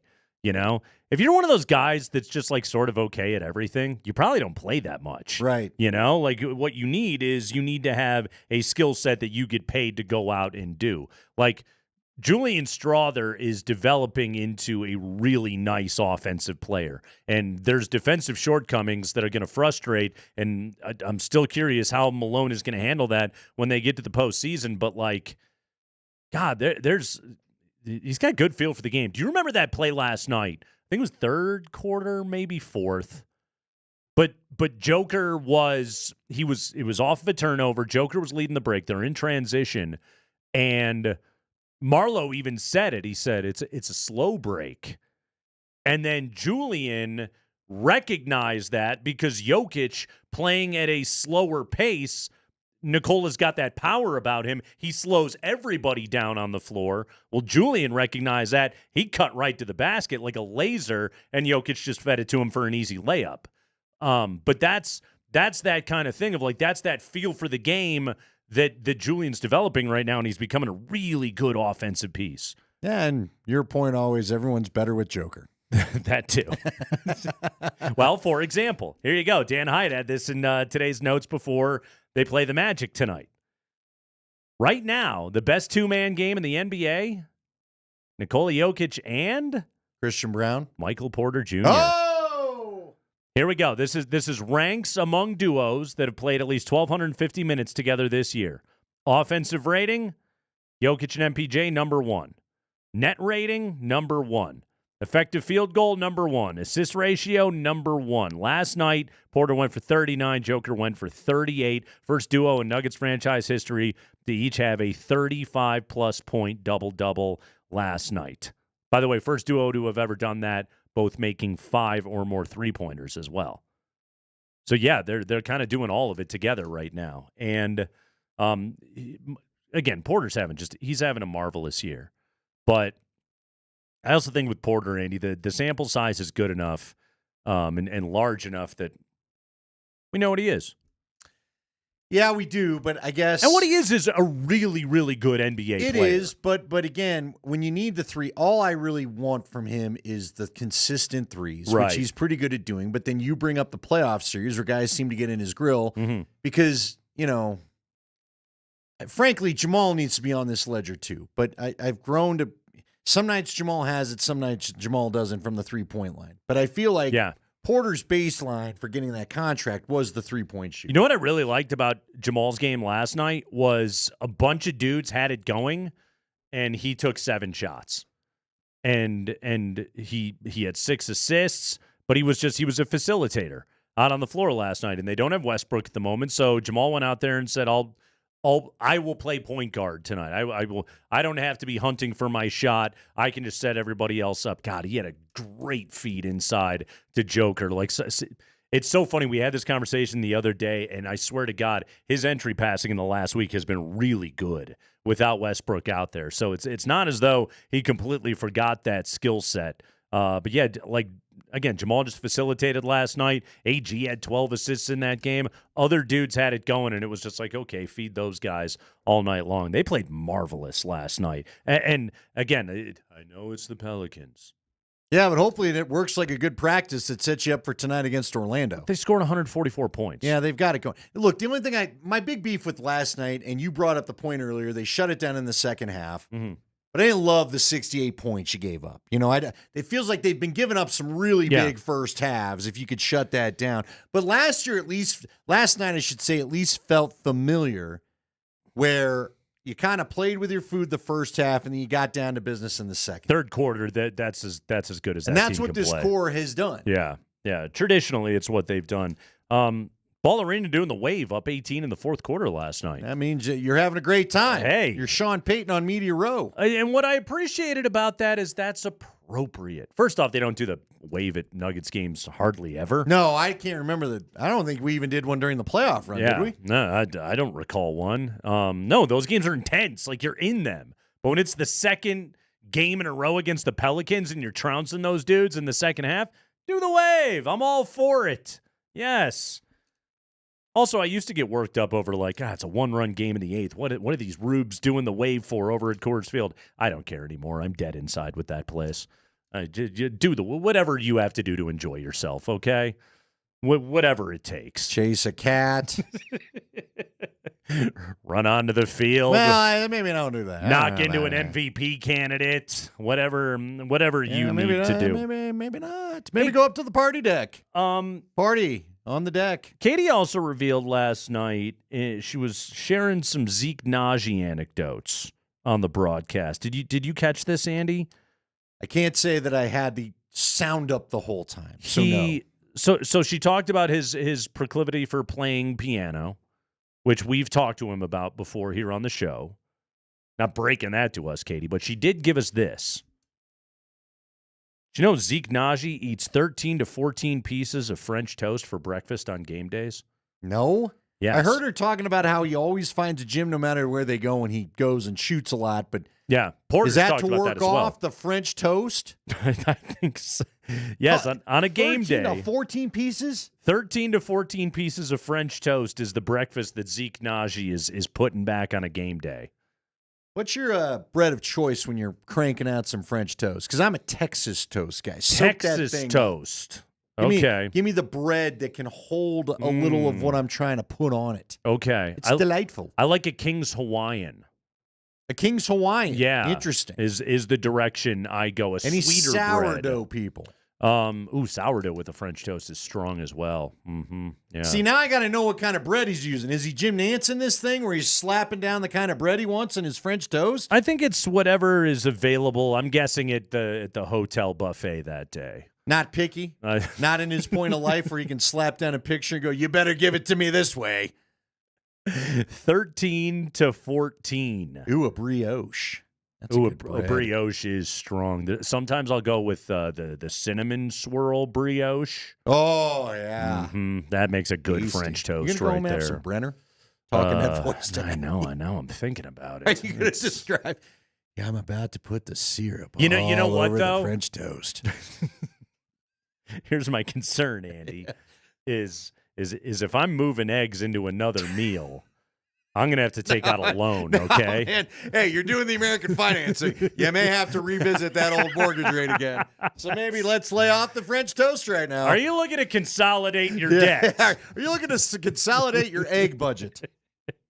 Yeah, I think Zeke's going to have to move over to 13, 14 pieces of toast for breakfast. But yeah, 13 to 14. Man, that tells you the metabolism of a 24-year-old professional athlete really is something else, isn't it? Oh, I remember. In my 20s, not even in my 20s as a teen in high school, we used to do 2 for Tuesday at Subway. Both of them, one meal. If I ate that much bread right now, I'd have to call an ambulance. That'd be terrible. I'm thinking maybe 5 is where you're calling the ambulance. You're not even seeing the double digits right there. Not getting anywhere near that. Paul H. says nothing like a good marble rye. Now, is that a Seinfeld reference? I mean, come on. Isn't that a Schnitzger's or whatever it was? What about French toast with a cinnamon babka? That could be pretty now. good. Now we're talking right there. Mm-hmm. Great win last night. All right, French toast or waffles? You should have known this is what you're getting into. I go French toast. Yeah, I'm with you. I love a waffle too, though. Really? I do. Chicken and waffles or just waffles? Both. Why say no? Yeah, exactly. It's if somebody's throwing waffles on my plate and they're like, "Would you also like a giant hunk of fried chicken?" My answer is now. 2, please. Yes. It's not as though I'm like, "Where's the fried chicken?" No waffles for me. No. Well, you're not doing fried chicken in the morning unless it's Can you? That's only. Does like, ever even do that in the morning? Like chicken and waffles is the 2 a.m. Sean Payton. I gotta go do Kay Adams meal. Right? I've had it at at brunch before. I've had chicken and waffles, but I'm not frying chicken at the crib. Like no way. I'll get the waffle iron out. I'm gonna go ahead and rephrase that. Sean Payton, I've got to go do the Kay Adams show at 2 a.m. in the morning meal. Sorry, I didn't catch phrasing. That. Probably shouldn't have. Nah, it's probably better you didn't. Ooh, waffles, but not Belgium waffles. Screw you, Belgium. Yeah, you and your yeasty beers. And I hate your gymnastics French toast team. and a Jaeger. What are you, Nikki Sixx? You doing a line of Coke when you're done with that? Good God, man. Who's the most famous athlete ever from Belgium? That is a great question. Hockey player is what I'm guessing. Hockey or soccer? God, I haven't even heard. Who the hell are these people? The internet doesn't even know. Former tennis player Kim Cleisters. I've heard of her. Remember Kim Cleisters? Kim Cleisters, yeah. Spring? Yeah. Mm-hmm. Belgian. Yeah, thank you. Yeah. Is that what you're doing? Dynamite drop in there, Monty. Not the best producer in the business, folks. There you go. We've got Spring looking up where I could go get some of these I just heard French Kim toast Cleisters, and I was like, oh, they're talking about Kim Cleisters. Jean-Claude Van Damme? Is that on there? Spring. He's an actor. He was an athlete. It was athletic acting. Well, hey, look, I'm not telling him nothing about nothing. What's your first overall if you're drafting the Van Damme movie draft? What are you taking number one overall? I'm not a Van Damme guy. Oh, what is he, Red Dragon or Enter the Dragon? Or Enter the Dragon was Bruce Lee. That's Bruce Lee. Yeah. So what was Van Damme? Bloodsport. Bloodsport? Yeah, okay. he did. Van Damme. Weren't there like 12 of them? Well, didn't the Bloodsport never end? No. Bloodsport, if I'm not mistaken, was based on a true story. Really? Yeah. It Okay. was one of those fighting rings where they're like, he's on the other side of the pond, and they're just like, you know the rules. There are no rules. And they beat the hell out of each other. Yeah. I haven't seen any of the Bloodsports. I guess What about Lionheart? You ever seen Lionheart? No. Yeah, see Van Damme in that one. Spoiler alert, I believe his family was murdered, and the only way that he could get revenge was by going through a giant fighting tournament. Okay, really? Actually, tournament? Bloodsport, the bad guy in Bloodsport was Bolo from Enter the Dragon, starring Bruce Lee. So the main bad guy that he had to fight. Anybody want to talk late 70s and 80s kung fu flicks? I'm here. I'm available. See, so after Van Damme, we went to Liam Neeson, who now just avenges his family constantly and can't quit getting his kids taken. Right? I mean, I can't believe you're gonna skip over the great Steven Seagal. No, I that thought about that quickly. too, but couldn't remember his name. You know what is clearly in my head? His slick back hair and ponytail. Yeah, a lot of look. It's Seagal didn't age well per se. But I'll still get out for Justice or Under Siege You want to if know it's on. a low-key good combat movie? I'd love to. I shouldn't say combat. Fighting movie. Yeah, I'll love to. Let's have it. Southpaw with Gyllenhaal. Gal gets killed right away. Everything's taken from him. I never saw He's it. got to fight his way back up. Is that a boxing movie? Oh, yeah. Yeah, I never saw it. Boxing lends itself to good movies, doesn't it? Yeah, it does. Yeah. Why is that? You know what? I like The Fighter with Bale. He's all in jail, hepped up. watching Marky Mark get all the glory again. Can I get the Christian? He's got the crazy Boston family. Before this conversation ends, can I get the Christian Bale drop just once, please, Spring? Oh, good for you. Thank you. I imagine the family in Fighter is how DMac's family is. Oh. Just a bunch of nut jobs yelling at each other. Now people are just at nuts with Seagal His mom flicks. is probably nothing like the mom in The Fighter, but I could see it. Ooh, On Deadly Ground. Yeah, they were in Alaska, and Seagal was kicking ass in that one. Anyway,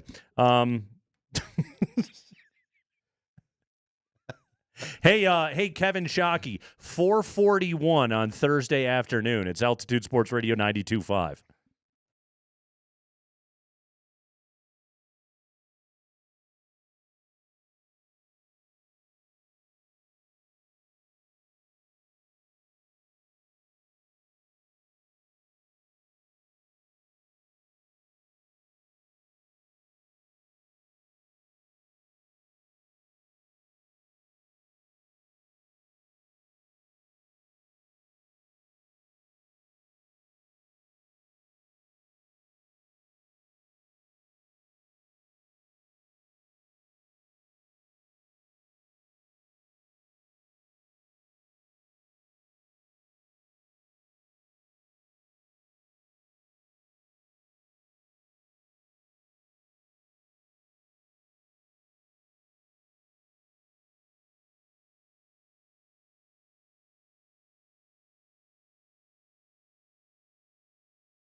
All right, it is Thursday. It's Kreckman and Lindahl, Altitude Sports Radio 92.5. Hope you're having a delightful afternoon.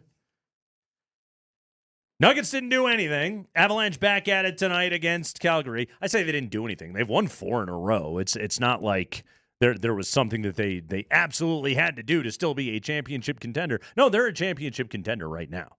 Well, and you didn't want to get rid of a Christian Brown, right? I didn't, anyway. No. Not me. No. That's part of the core, and he's helped you win a championship before. Yeah. And unless it was the move. Right. You know? But I don't even know what I wanted the move to be. When De'Aaron Fox moved out of the conversation, Did you see him and Wemby last night, too? That's going to work. All right, let me ask you that then. Someone had asked us earlier who got better because of the trade. The Spurs sit at 12. Going to be a problem. They're at 22 and 26. Yeah, Could the Spurs get back into play-in contention? Oh, they totally can. I don't think San Antonio is a threat right now. But that's a long-term move. They're not worried about this. They're gonna be. Yeah, that thing is gonna hum when it gets going, and that's a guy with generational talent that's only just now finding his way while his body starts to mature and he gets a little bit stronger. So yeah, that thing is that was a good acquisition. That was a savvy move by a smart NBA team. By the way, did I hear this right? I think Scotty said it. Have the Trailblazers won 9 in a row? 8 out of 9. 8 out of 9. Look out for the Blazers, baby. Well, I bring that up because they're the double dip next week for the Nuggets again before they go on the break. So let's just get a look at it. Let's see what they've done here recently. Now, I think any team, the Nuggets used to do this when they were a struggling team, where they can have a nice January/February stretch when I think a lot of these guys it's like the dog days of the basketball season for them. But, Right. But look, good for the Portland. Portland. You beat Milwaukee. That's a good win. Let's see. You beat Chicago. I know they beat Denver, but we saw what that looks like. You won at Miami when Jimmy was suspended. You won in Orlando. Everybody's hurt. You won at Charlotte. You lost against Oklahoma City. That's respectable. Everybody does. You beat Milwaukee. Great win. Orlando, Phoenix, who they all hate each other, and Indiana. All right, those were DeAndre Ayton revenge games against the Suns, Andy. Don't forget that factor. Oh, good call. Yeah. I got a couple questions for you then, but let's start here. Is Orlando healthier for tonight than the last time the Nuggets saw him, or where are we at with that? You mentioned that in your rundown there. They are a little bit healthier. Okay, so it might be a little bit tougher than the last time these two teams met. I think Wagner's supposed to play tonight, right? Not Mo, but Franz. Okay. Well, you got to have one of the. You got to have one Wagner. Yeah. By the way, so both Martin twins were traded. Both Cody and Caleb got moved this particular trade deadline, which we should have to revisit. One of Mark Jackson's all-time great one-liners in his broadcasting career, Jeff Van Gundy, was talking about the Martin twins in a game that he was calling back in 2022. And Jeff Van Gundy, who just would have a tendency to, quite honestly, pull a Kreckman and Lindahl and get bored during the own game that he was broadcasting, started pontificating something, and then Mark Jackson had a great question. Here we go, Spring. I love both Martins. This one, the one in Miami, I like both McDaniels. Here in Minnesota, I would try to form an NBA team of brothers. You mean black guys? No, I mean siblings. Okay. Well, there was one. He contributed something. And then he would go on to not vote for Jokic because he said he was confused. I think that's the first and only time I ever liked Mark Jackson was going back and hearing that clip right Well, there. we've got that 30 seconds to live with. That's found for it. sure. So there it is. Also, if they put together an NBA team of all brothers, would Jeff and Stan Van Gundy both be on the coaching staff? That's a great question. Yes, and then who would be head and who would be the assistant? Great question. All right, so I have one more question for you. Co-head coaches. Because you brought it up there. What do we make of the Bucks? Getting rid of Middleton to me is weird. Not sure what you're doing there. But you did it. Yeah. Who? Aging. He's had a hard time staying healthy, but God, he's Mr. Consistent, and he's an all-time great Buck. but they go and get Kuz. Who do you think hurt their team? I mean, obviously the Suns are now all weird because they tried to trade everybody but couldn't. Right. So now that's just a whole bunch of uncomfortable family at a Thanksgiving dinner. I think Phoenix is the team that came out of this trade deadline the biggest mess. Like, really, okay, so let me flip that question on its head because I think the teams that were trying to get better actively, San Antonio getting Fox, the Lakers getting Luka, like I can look at that and say, all right, I know that you got better. But I think Phoenix got weirder in the midst of all of this. Miami got rid of their headache, so they couldn't possibly be happier to have been able to do that. But what impact will not making a move have for the Nuggets? What's that do for the locker room when none of your teammates get shipped out? I think it chills everybody out. Frankly, I wonder if it's not something that's affecting the Avalanche at times. I mean, Casey Middlestad's a part of all sorts of rumors all of a sudden. Right. So I'm sure, and he's now dealt, I think, 2 years with this. I mean, this time of year in every sport creates a fraught environment. Right, because, guys, unless you're on, like, the worst team, you don't really want to go anywhere. Yeah. You don't want to have to move. You don't have to go figure out a new city. And especially if you're a Michael Porter and you've spent your entire career with this franchise and you've won a championship with these guys. Does it allow Jokic, too, to do what he did a year ago when they get back from this break in a couple weeks and just be like, enough with losing things we shouldn't. Let's lock in again. You know what I mean? Yeah, exactly. Because we're all going to be here. Now we know this is the team. There are zero rumors about them in any buyout candidate, right? Because they would have to, as you mentioned yesterday, they'd have to cut a player to create some space for it to begin with. I'll say it's not a zero chance that it happens, but we haven't even begun the buyout market. The buyouts probably start tomorrow, don't they? It'll start to spice up a little bit. What do you think about? It's also like you're not going to revamp your lineup doing that either. Like this was the time to get it done. I had one more question. What about Golden State? Is the Jimmy Butler thing going to work out just because he's happy for at least his couple years, or is it going to get weird there too? Committed, engaged. I want to play. Jimmy Butler is a Hall of Famer, player. Right? He's an all-time great. So yeah, they'll be better. They can win a series. I wouldn't be stunned if the Warriors won a series. I don't think they'd beat Denver, but I wouldn't be stunned if they won a playoff series. Yeah, you got future Hall of Famers all over the place, and you got Steph Curry and Jimmy Butler plays hard, and again he's something else in the playoffs too. Like when the lights get brightest, that's when that guy's at his very best. How much money would it take to move the Nuggets to the Eastern Conference? You realize, I guess they're... if you think about it, we're not that far west. Right. I'm just saying, they're 32 wins. They'd still be about fourth, but they'd only be off of third place with the Knicks and the Celtics. And yeah. Wait, the Celtics are only at 36 wins? Huh. You like them still? The Celtics? Yes, they're still quite good. Like them over Cleveland? I will pick them in a playoff series because I got that worm in my brain that it's like until I've seen you actually beat a championship level team, I'm not necessarily sure you're going to. Cleveland's a year away, wouldn't you say? Yeah.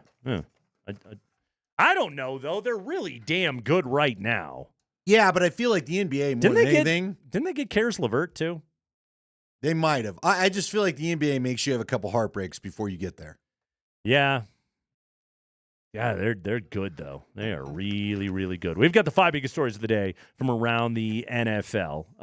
That's coming up next right here, including Deion Sanders makes an interesting proclamation on Tubi. We bring it to you on Radio E next.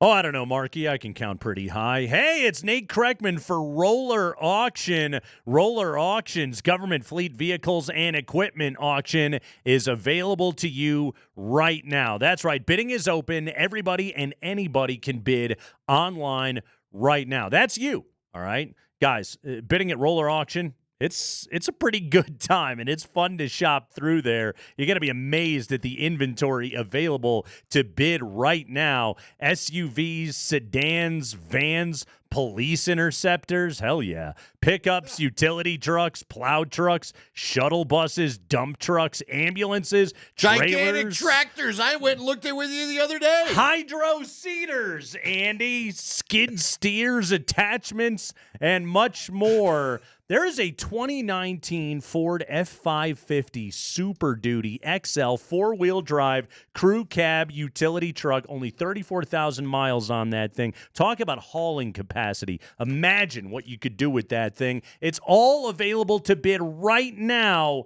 at Roller Auction. Roller.bid is the website. It's the big one. Roller Auctions, government fleet vehicles and equipment auction, now available to bid by you at Roller.bid. Roller.bid. Get there and bid right now.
By the way, shout out to Carlos on Twitter. The guy from Bloodsport that gets his leg broken by Bolo, he was the bad guy in Kickboxer. Anyway, Van Damme movie trivia for you right there, everybody. Yeah, it feels like you got a group of actors you're able and actresses to choose from, and that's it. It's a niche appreciation. Tom Cruise isn't kickboxing it up, I guess, is what I'm saying. He should try though. Yeah, just see if they can make a Tom Cruise MMA movie and see if anybody would buy it. No. No. But if he was fighting in his actual weight class with like other guys that are like 4'11" or whatever. Yeah. All the pilots from Top Gun. Go back to that deal. By the way, Cavs got DeAndre Hunter. I'm an idiot. Go ahead, Spring. It is the High Five. It's brought to you by Bet365. Whatever the moment, it is never ordinary at Bet365. Hey, Deion Sanders, he's got his Tubi show. It's called We Got Time Today. Apparently a new episode on... I haven't watched an episode of this yet. I saw the commercial a lot during the college football season, but I did not register it mentally to be like, I got to make sure I catch that. Nor have I. Okay. Yeah. All right. No, yeah. With that said... Then we're all coming from a place of stupid. Deion said something on that show. I don't have Tubi, so I didn't pull the audio, but I'll read the quote. Doesn't everybody have Tubi? Yeah, I think Tubi's free. Tubi's free? I think Tubi is available. You can have Tubi if you'd like. I don't want to give him my email address, nothing. Probably a good call. I don't need emails from Tubi. Okay, so Deion said on his show, quote, I could not coach pro ball. That's why I say I couldn't coach. I know it was cute, but I could not coach pro ball because the way they practice, the way they go about it, I couldn't take it as a man, as a football enthusiast, and I care about the game. The game is still providing for Troy and I, so there is no way I could allow that to happen on my watch. That would be tough. Troy Aikman? Is this something that he said after his dalliance with the Cowboys? That's why I said I know it was cute and all. Okay. This is, I think, a recent revelation from him. Yeah, okay. So this is the no, I swear to God, I'm excited to still coach at Colorado, and please send me your recruits. Yeah, okay. He knows what he's doing. Yeah. Absolutely. You got to do, after you have the dalliance with an NFL team and you know that other teams have that and other schools have that as something to negative recruit against you, you got to do whatever you can to walk it back. Yeah, that's Deion's just playing the game right here. Yeah. He totally could coach pro ball. He would love to coach pro ball. Absolutely. It compensates very, very well. Yeah. I think this year is going to be fascinating up there in Colorado. I think he's got a lot of good players. He just hauled in another top 25 recruiting class. That's 3 in a row for him. Never been done in CU history, as I was told. But I do wonder, just me thinking out loud, how is it going to be without his kids there? Every time he's gone to coach and he's gone to do the grind, he's had his kids there, I think, to make the payoff worth it. Not going to be the case now. You know, does it hit different? Right, is my question. I'm really curious to see, and maybe it does. And this is the thing is Andy. Let's not just be total naysayers about this. Let's allow for the possibility of maybe it does, and maybe Deion is just hell yeah, I love Boulder, Colorado. This is exactly where I want to be, and I will stay here for the next decade. I'll allow for that possibility, but we don't know right now. Right. Because he's never done it before. He's never not coached his kids. Right. Yeah. So all the talk about Shedeur not getting coached by his dad, and that's fair. But again, it's the other way for Prime too. So we'll just see. Yep. Go ahead, Spring. High five. Sad news. The Bears announced that team owner Virginia Hallis McCaskey died at the age of 102. She took control of the team after the death of her father, George Hallis, in 1983. She was on hand for the team's only Super Bowl title after the 85 season and was alive for 8 of their 9 overall championships. Hell of a run. Also, that's just telling when it's 8 of their 9 championships and the Bears won 1 Super Bowl. Yeah. You know, you kind of got to go back in the way back machine to be able to find all of those. 102 Virginia McCaskey no longer with us, obviously. George McCaskey, her son, has been working as the chairman of the team, but she's just sort of she's just always there.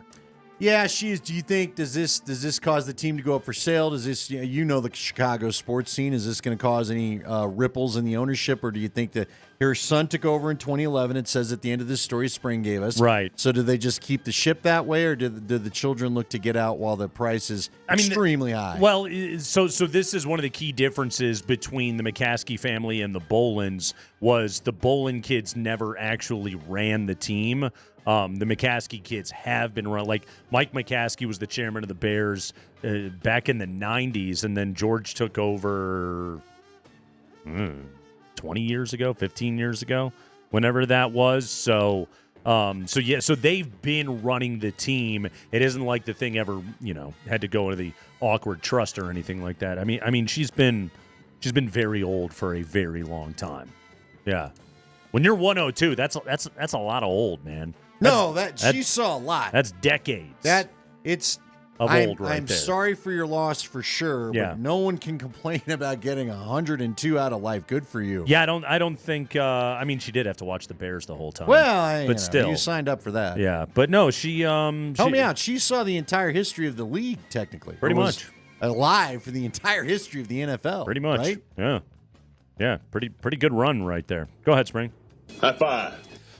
The Super Bowl is on Sunday, and for the Eagles, multiple players are dealing with an illness. At least 4 or 5 players are battling an illness, including defensive lineman Jalen Carter, who has been very sick apparently this week. Quinyon Mitchell, the young cornerback, has laryngitis, but there is optimism that all these players will be good to go by Sunday. Yeah, it's everyone I know is sick right now, so it's probably not terribly surprising to find out the Eagles are as well. I'm sure the Chiefs are dealing with some of this. Plus, I don't know, something's been going around because in that interview yesterday, Sean Payton, he seemed like he was tired and had a headache. Yeah, I think he was going to be okay with a little sleep and a couple of Advil. I don't think that's what the Eagles got going on. Hair of the proverbial dog, if you will. Hey, man, everybody's dealing with something. It feels like this is the time of year where I think it gets interesting for teams because everybody's got something, but this is the worst week for it to show up for the Eagles. We haven't heard too much about sick teams in the Super Bowl, have we? Today's show brought to you, by the way, by Hall's Cough and Throat Relief. Yeah, I've been psyched to be locked in an airless room with you. Not airless, but whatever. Unvented room with you. There's no oxygen Waiting in for my turn, thanks to you. I'm eating all of it. Go ahead, Spring. High five. Hey, Ashton Genty grew up in Frisco, Texas, which is the home of the Cowboys training facility. Genty talked with the Fort Worth Star-Telegram about possibly being drafted by the Cowboys with the 12th overall pick. He said, quote, "It would be special, obviously, growing up in Frisco and spending a lot of time there. I think it'd be cool having a star on my helmet again. Playing for Lone Star High School, I had a star on my helmet as well. It would be a dope moment to have that happen." Dope. Sorry, Spring, can you read that last part of the quote for me one more time? It would be a dope moment to have that happen. Okay. Dope. Yeah, I would imagine he wants to go number 12 overall. There's 1,000 mock drafts that have Genty connected to Dallas. It's a splashy kind of draft pick, which, Jerry Jones would enjoy, but also it's a really damn good player. And, you think about that offense, Andy, like they are set at quarterback. They are set at superstar wide receiver. Rico Dowdle's going to be gone. Like they do need somebody that can walk through the door and immediately have the kind of impact on that offense to kind of get them to that place. And Ashton Genty could 100% do it. Yeah, I'm with you in your first part of the list. They need a running back more than they've got CeeDee Lamb. They have a tight end, right? They've got a pretty good tight end. They've got Dak locked down. They might need offensive line help or whatever. I don't really know, but I don't see. Jerry Jones wants a splash. He wants a new person to be on the poster. You've said it 1,000 times. I would like Ashton Genty to be a Denver Bronco. I really would. I do not see how he gets past the Cowboys. If you want him, you better go trade. You better go trade ahead of the Cowboys to get him. It feels unlikely to me that a player that has that kind of star potential, who you could have on the cheap for that many years that could be an inexpensive player that gives you, the ceiling being Christian McCaffrey, Saquon Barkley kind of productivity.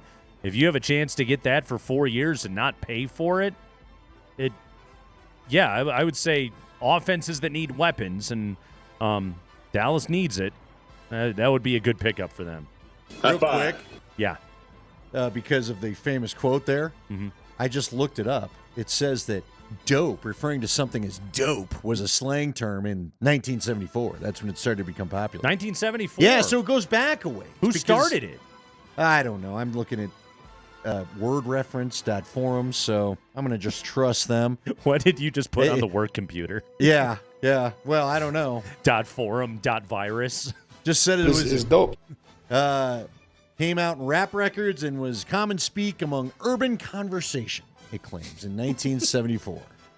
Cool, Carl. I'm just saying, dope's not a new deal. He's kind of an old soul if he's using the term dope.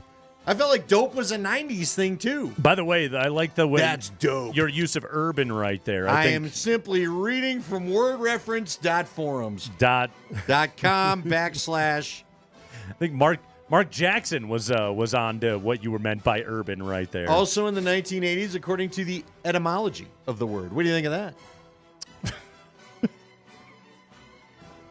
When you keep going to all these fancy thesauruses, do you feel threatened, thesaurus man? Is that the problem, Mr. Dictionary?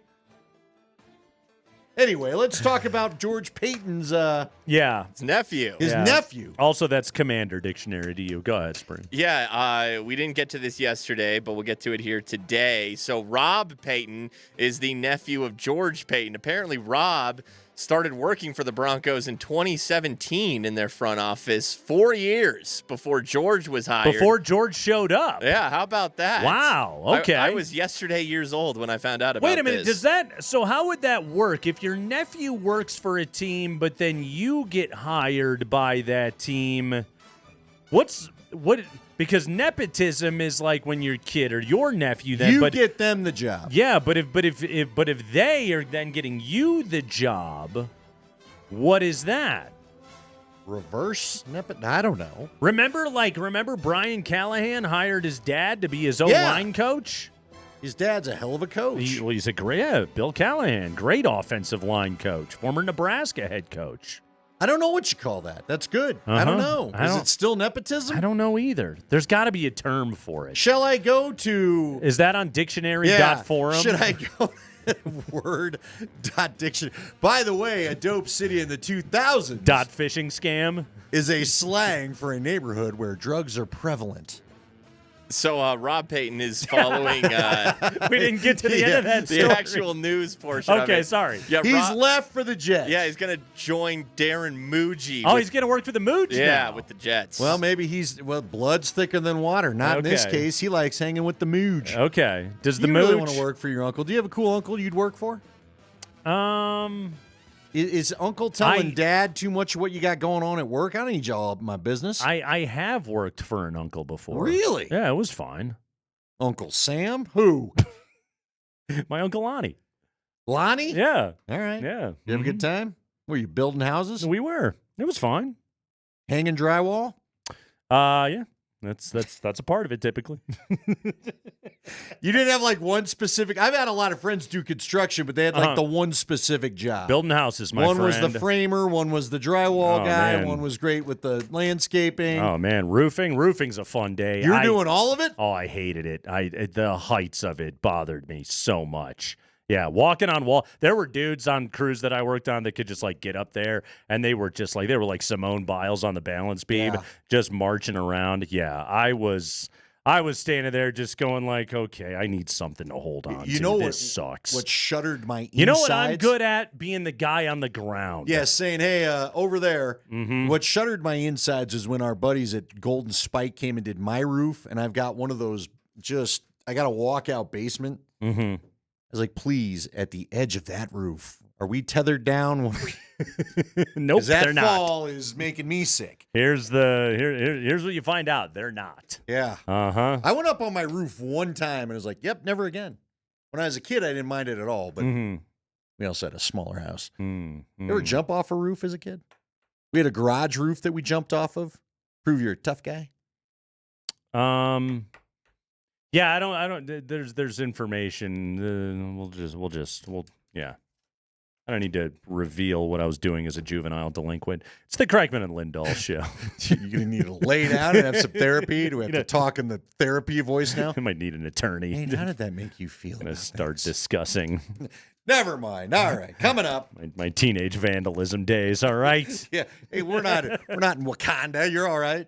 Vaughn, a juvenile delinquent in the offseason. Hey, we'll take a break. When we come back, Pat Surtain, not a juvenile delinquent.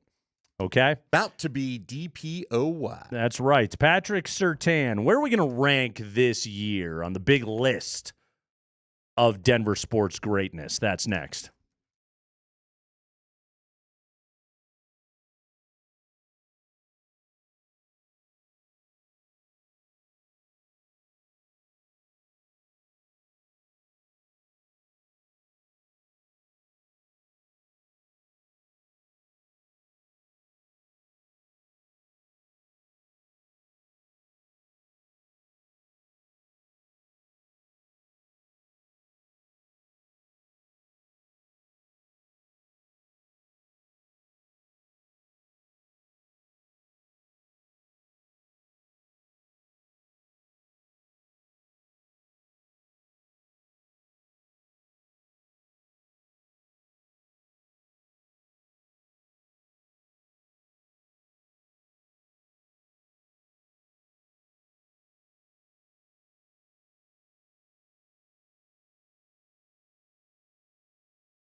All right, it is the Kreckman and Lindahl show on Altitude Sports Radio 92.5. Couple of news updates to throw your way. First, let me hit you with this one. Spring just sending this over. Jake Fisher tweeting this one. Bruce Brown, not a buyout candidate. I told you before, Andy, I didn't think they would because they're under the tax. Pelicans are keeping Brown, sources said. Both sides sound open to a new deal at season's end. Brown should also have plenty of interest in free agency if he continues a strong return from injury. Yeah, I just was putting it out there because it felt like, they thought he was going to get bought out in Toronto last year, if you remember. Yeah. After they made the trade. And I just wondered, would he want to go and play for a contender? But, Bruce loved it here, but I just think it's tough. You go to look, man, it is so cold in Canada right now, right? I mean, they're talking about how brutal it is up there. It just felt like Bruce Brown was not pleased from the moment he got to Toronto. So I had buyout in my head. I didn't think about how much cap room the Pelicans have and don't need to do it. So good for Bruce if he wants to stay there, fun city, I guess, to live in and go, I guess, play unimportant basketball. Are they ever going to be good? Remember when the Pelicans felt like they were right on the cusp? They were good with CJ McCollum and right. They were. What good. happened? Just guys got hurt. Everybody got hurt. Zion was fat. Yeah, they're kind of, I don't know, like they had Anthony Davis and then Davis didn't want to be there. I forgot about that. Holy cow. Yeah, you're right. Yeah. They got rid of him in order to draft Zion, right? Did Davis and Zion ever play together? Was there 1 year they played together or no? No, I think AD was gone by then, by the time he even rolled through. Yeah. No. I don't know. Bad luck franchise. Tough luck. Tough luck for those guys. I got one quick question though on Bruce Brown. Do the Nuggets need him? You tell me, honestly, Nate, you're the one that educated me he was coming off a knee injury. I didn't know that. Mm-hmm. Has he looked the same? I haven't watched Bruce Brown. We're all comfortable with familiar names. And right. I don't think we'd have a problem with any of the core that got us the championship coming back to town. All of that. But I'm with you if he's not the same player. Developing of Brown, Christian, Peyton Watson, Julian Strawther, it's to eventually be able to fill that role. Plus, Bruce costs money now. The Nuggets didn't pay for him last time. What'd they pay him? $6 million or whatever they were paying him? Yeah. They got him on a mega cheap deal with a player option on the second year. He was making less than Zeke. Right. So I don't think they need him. And I say that I love Bruce Brown. Everybody does. If you had an open roster spot and it was a vet minimum deal, sure, who would complain about it? Right. But if he's going to sign an extension there, yeah, Yeah, Westbrook's. You have two ball handlers already. Like that was Bruce's job. He was the other ball handler. Now you have two of them. You're good to go. You got Westbrook. You got Jamal. You're set. Your all-star team draft went down, Andy. The captains being Shaq, Kenny, and Chuck. Okay. With the number 1 overall pick, Team Shaq takes LeBron James. Really? Well, yeah, I get it. With the number 2 overall pick, Team Kenny takes Anthony Edwards. With the number 3 overall pick, Team Chuck takes Nikola Jokic. Because he loves Nikola. He does. And Shaq says he loves Nikola too. You and I have had this is an annual discussion where we have to remind everybody, don't get all big mad. Nikola's game is not an all-star type of game. No. And remember, there's the different format this year. It's a mini tournament now. 4 teams, 3 games. Yeah, that's how they're going to do this. How long are the games? Oh, each game, the winner will be the first to hit 40. Okay. Yeah, first to 40. So 4 teams, 3 games. Yeah. That means we're going to do what? So there'll be 2 semis and then a championship. By the way, if listen, you care enough to go that far. Listen to Chuck's team. Chuck was just like out with the biggest team humanly possible because his top 4 picks were Joker, Giannis, Shea, and Wemby. That ain't a bad team, man.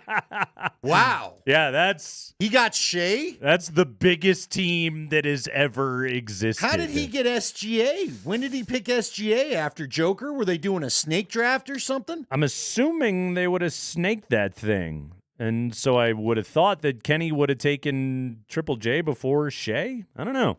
Kenny maybe thought because he already had Ant and Jalen Brunson that Shea would have been redundant then. I suppose he wanted to go with size. You think this is going to inject? I didn't watch it live, so I don't know the justification. None of us did. I don't know. Do you think this will inject a little bit of competition into this thing? Do you think this will up the ante? Do you think they'll care any more than they usually do? No. Right. Nor should they. So what are we doing? Yeah. This is just it. That's one of those sports stories that I can't wrap my brain around when people are like, oh, the All-Star Game's a joke. Yeah, it's the All-Star Game. What do you want it to be? Right, so just leave it out is. Right. Just go play the thing. It's fine. Hope nobody gets hurt. Exactly. Let's get out of town. That's all that anybody cares about. Is did I show up for that thing, not expend too much energy, and not get hurt? See, once upon a time, I felt like, baseball, they don't have as much health risk. But, man, with the uptick in Tommy Johns and all this other stuff, it's just all of it. It's an outdated concept. At some point, we can all just agree on that. But it is what it is. It's also the investments in the players are greater than they have ever been before, and so you want to treat your sports car like it's, Cameron Fry's dad's Ferrari and just leave it in the garage and wipe it with a diaper. That's what you want to do with these guys. I get it. Old cloth diaper days, huh? Yeah. He doesn't drive it. He rubs it with a diaper. All right. Also, it's so funny in the end of that movie because Cameron Fry's just like, it's going to be okay. I'm going to sit down and talk to my dad. No, your dad's going to stab you in the face with a kitchen dad's knife. Psycho. Yeah. Sounds like your dad's into an illegal activity. Yeah, He's got a house for his car in the middle of the great woods. Yeah, he's gonna off you, and then he's gonna bury you somewhere in those woods. I'd go hang in Ferris's forever. Probably. I don't think in the sequel Cameron was dead. No, and he should be Bobby Bueller. Just that's who you are. You're not him anymore. Change your identity. I saw it. Did you ever see the story about how at the parade they just on a radio? I saw this literally yesterday. Mm-hmm. On a radio station, they said, come out there filming the movie. That's great. Just come have fun. And so all the dancers are just people that wanted to show up and start dancing and twist having and fun. shout They people? weren't even, they weren't even. It's great. They weren't even they just weren't even actors. Just showed up, dance, and have fun. That's cool. So that's what they Chance did. to be in a John Hughes movie. Sure, why not? There Kind were of a big deal. Many scenes of the Blues Brothers were filmed in my hometown.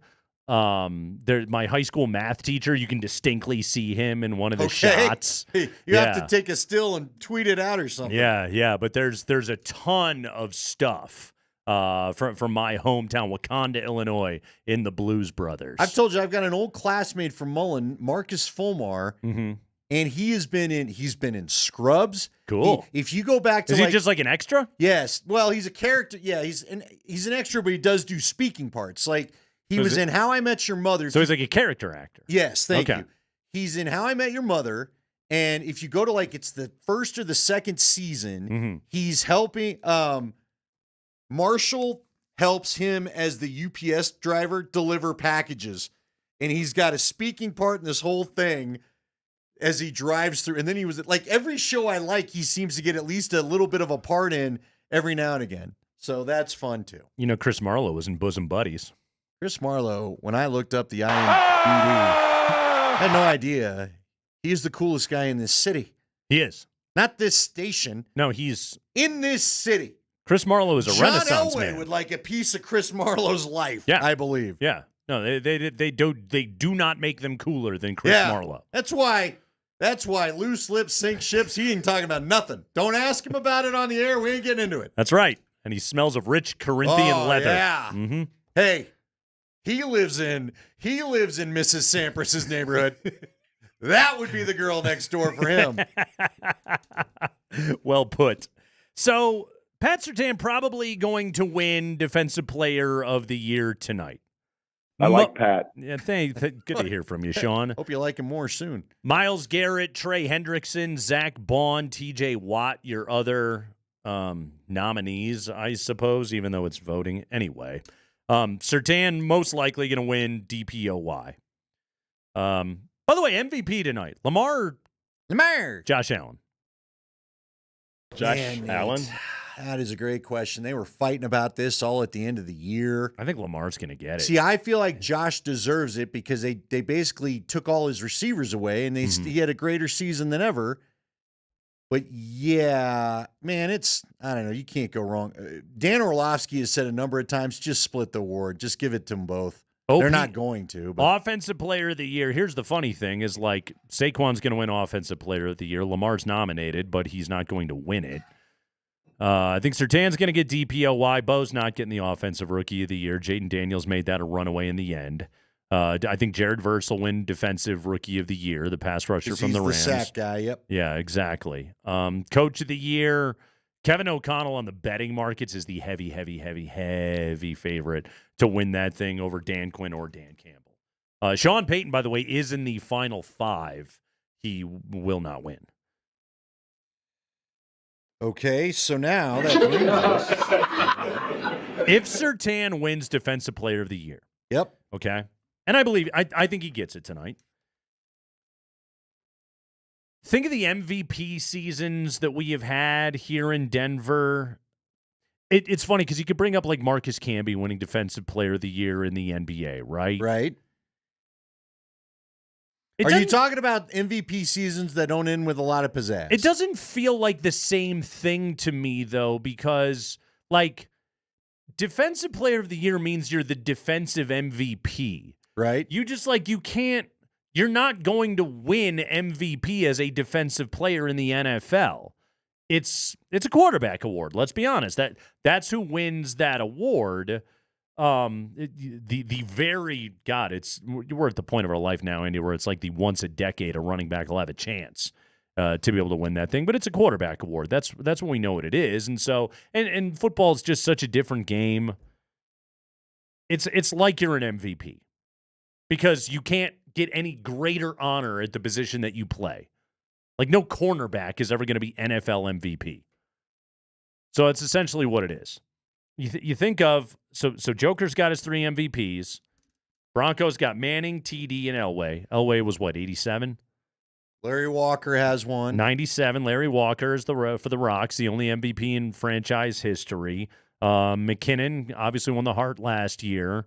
Sakic get one? Forsberg and Sakic both got one. Forsberg go 203, Sakic 2001.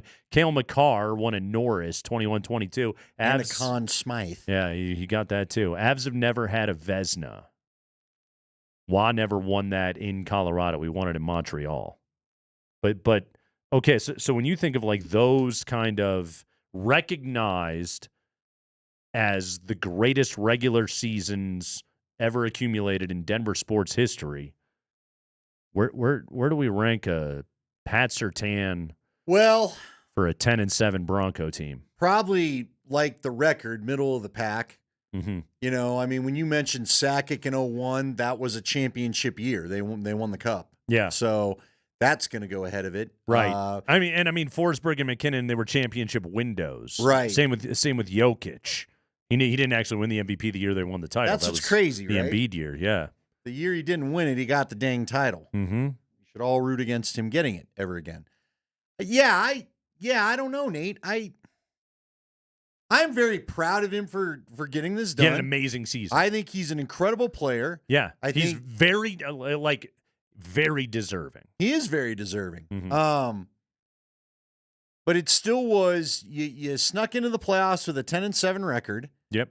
And I say snuck in because look, you played a team that didn't play anybody the last week. We don't know how that would have went otherwise. But look, good for you. You broke the streak. Right. A lot of important things came out of this season. Things to be celebrated. There's no doubt, including him getting DPOY in an era where it's mainly pass rushers. Right. But that being said, Stephon Gilmore a couple of years ago was like the last corner. Right. 2019, I think that was, that anyone can remember. To your point, it either always goes to middle linebackers. Champ never got it, right? No. Vaughn never got it. Vaughn, which is crazy. He always would lose to J.J. Watt. Yeah, and you would J.J. look Watt? up at the end of the year, and J.J. would have like 20.5 sacks, and you're like, all right, well. Now, what are you going to do? Yeah, exactly. But Vaughn got Super Bowl MVP, so what are you going to do? Sure did.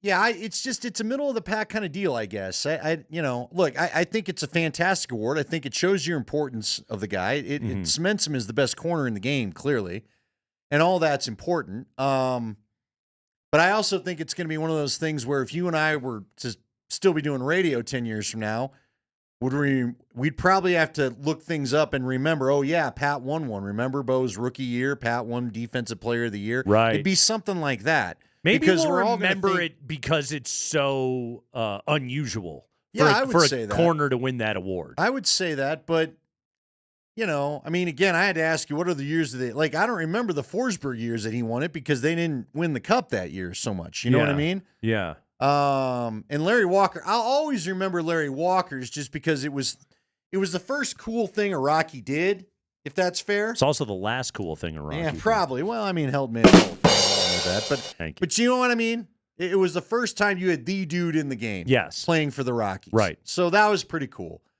Did Elway win one? 87.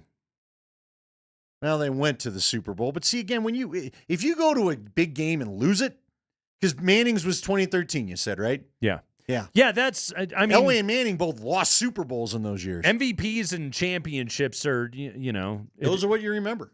It's and it's a very different accomplishment. I mean, it's literally like, this is the thing you got to remember. This is a regular season award. Like, they vote the day the season ends. Nothing that happens in the postseason has any bearing whatsoever on this. These are regular season awards, and they should be celebrated because being the best for an entire season over the course of the year, to be the very best at what you do, that's incredible.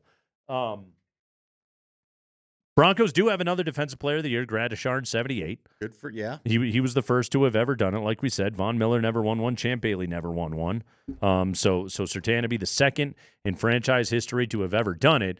But this kind of goes back to that thing of like, I can tell you the numbers that 2013 Peyton Manning put up, throwing 55 touchdowns. I can tell you that Terrell Davis rushed for over 2,000 yards in 1998 on the way to winning his MVP award.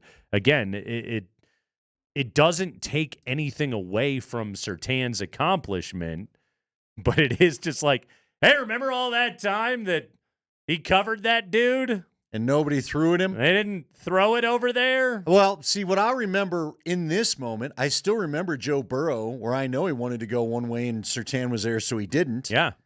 Just because I enjoyed watching that offense. Justin at times. Herbert did an awful lot of it, too. Yeah, same thing. But again, this is why when Jeff Legwold says people don't realize it, but Louis Wright should be in the Hall of Fame, this is why. Mm-hmm. You can go back and look at his numbers, but, and I don't know that people avoided Louis Wright the way they do because the modern passing game is so much different than when Louis Wright played. Yeah. But Louis Wright, everybody tells me Louis Wright was Champ Bailey. Louis Wright was Champ had a PS2. 10 interception year, too. Yeah, that was the last time they chose to throw at him. And was that 05? That wasn't 05, right? Or that was that when he was in Washington? No. It was as it a probably Bronco. was 05. Yeah, that was the yeah. only year because of the blitzing they did. They were constantly blitzing teams, right? So they threw at Champ more than I think quarterbacks intended to because they didn't have time to survey the field. It was 06. He had 8 in 05. 06. He had 10 in 06. Wow, really? Yeah. Mm-hmm. Gosh, that was the year they flipped out Cutler for Plummer at the end. 8 in 05 was when he had the pick six on Drew Brees. Oh, in I week remember 2. that. Yeah. Hell yeah. He also had the interception on Brady in the playoffs and got murdered by Ben Watson and, fumbled and should have been a touchback, but I should have went out to the 20. It's neither here nor there. I'll talk about it now. Okay. I would not hear that in the moment. That's a touchdown. Yeah. Even Champ gives you a wink and a nod, I think, when he talks about it. Same like CJ. Hey, was that a fifth down? Nah. Did you get in? Yeah, we good. Holiday, did you touch the plate? Yeah. We good. We good. Here's your next list. Yeah, a Defensive Player of the Year award for a cornerback in 2025. In the era of the quarterback in the passing game, Very it's true. a hell of an accomplishment. It really, if anything, to me, Andy, it's maybe a greater indictment that corners don't win this award more often. No, I'm with you. Or maybe I shouldn't say it like that because maybe that then detracts from the brilliance of what Surtain did, that he was so damn good that even in a year where Trey Hendrickson had 17 sacks, and he was on a garbage defense in Cincinnati, let's be honest, but he still put up huge numbers, that Surtain is probably going to bring this award home. Nick Kosmider, I think, made the best case for why would you, because you asked him a great question about it. If you missed it, catch the podcast 404 is when we got it going. Mm-hmm. But Nick said when they started avoiding him, he figured out another way to affect the game. Yeah. So that you couldn't just not throw at him, and that's that. Mm-hmm. Yeah. MVP seasons, man. There's something special, and let's be honest, that's what Surtain did this year. It's Kreckman and Lindahl.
Winding things down here on a Thursday afternoon. Hope you are out there and driving safely. What's better than starting your day with a steaming hot Hatch Valley green chili breakfast burrito from Good Times? How about getting 6 of them for just $18? They're perfect for your crew, your team, or your carpool. 6 green chili breakfast burritos for $18 for a limited time at Good Times. Andy, I've got some Super Bowl content here for you. Oh, let's go. We're going to do our drinking game tomorrow. People have asked. Sure We've got are. to give people the deal. You know it. We're excited about that. This has something to do with the halftime show. Oh, good. Got bets on that? And there's a Denver tie in the halftime show for one of our local sports teams, not the Broncos. Are you ready for this? Hit me. Are you ready to have your mind blown? This isn't our Rockhead of the day or anything like This that? is not. No, this is something that I learned today, which fascinated me. Okay? Story in The Athletic about Kendrick Lamar, who's performing at the halftime show. In the dusty, crinkling California sunlight during the early 2000s on the Centennial High School campus in Compton, California, an upperclassman sold a bootleg CD to a younger, eager rap fan. The seller, Aaron Aflalo. Nice. Who would become an All-American basketball player at UCLA and play 11 seasons in the NBA. The buyer, Kendrick Duckworth, who would later be known to the world as Kendrick Lamar, a singular presence in hip-hop who will headline the Super Bowl halftime show in New Orleans on Sunday. That's right. Aaron Aflalo, Compton native, grew up with Kendrick Lamar, and apparently, and I did not know this, Kendrick Lamar idolized Aaron Aflalo. He loved Aaron Aflalo. And apparently, Aflalo used to sell mixtapes, and he got asked about this, and he's like, I probably sold him like a copy of Reasonable Doubt by Jay-Z or something. I don't really remember what it was. But yeah, that Kendrick Lamar is a huge Aaron Aflalo guy. In fact, one of the deep cuts on Good Kid, Mad City, which was like 3 or 4 albums ago by Kendrick, but the track was called Black Boy Fly. Listen to this, Andy. This is a verse from Kendrick Lamar off of Good Kid, Mad City.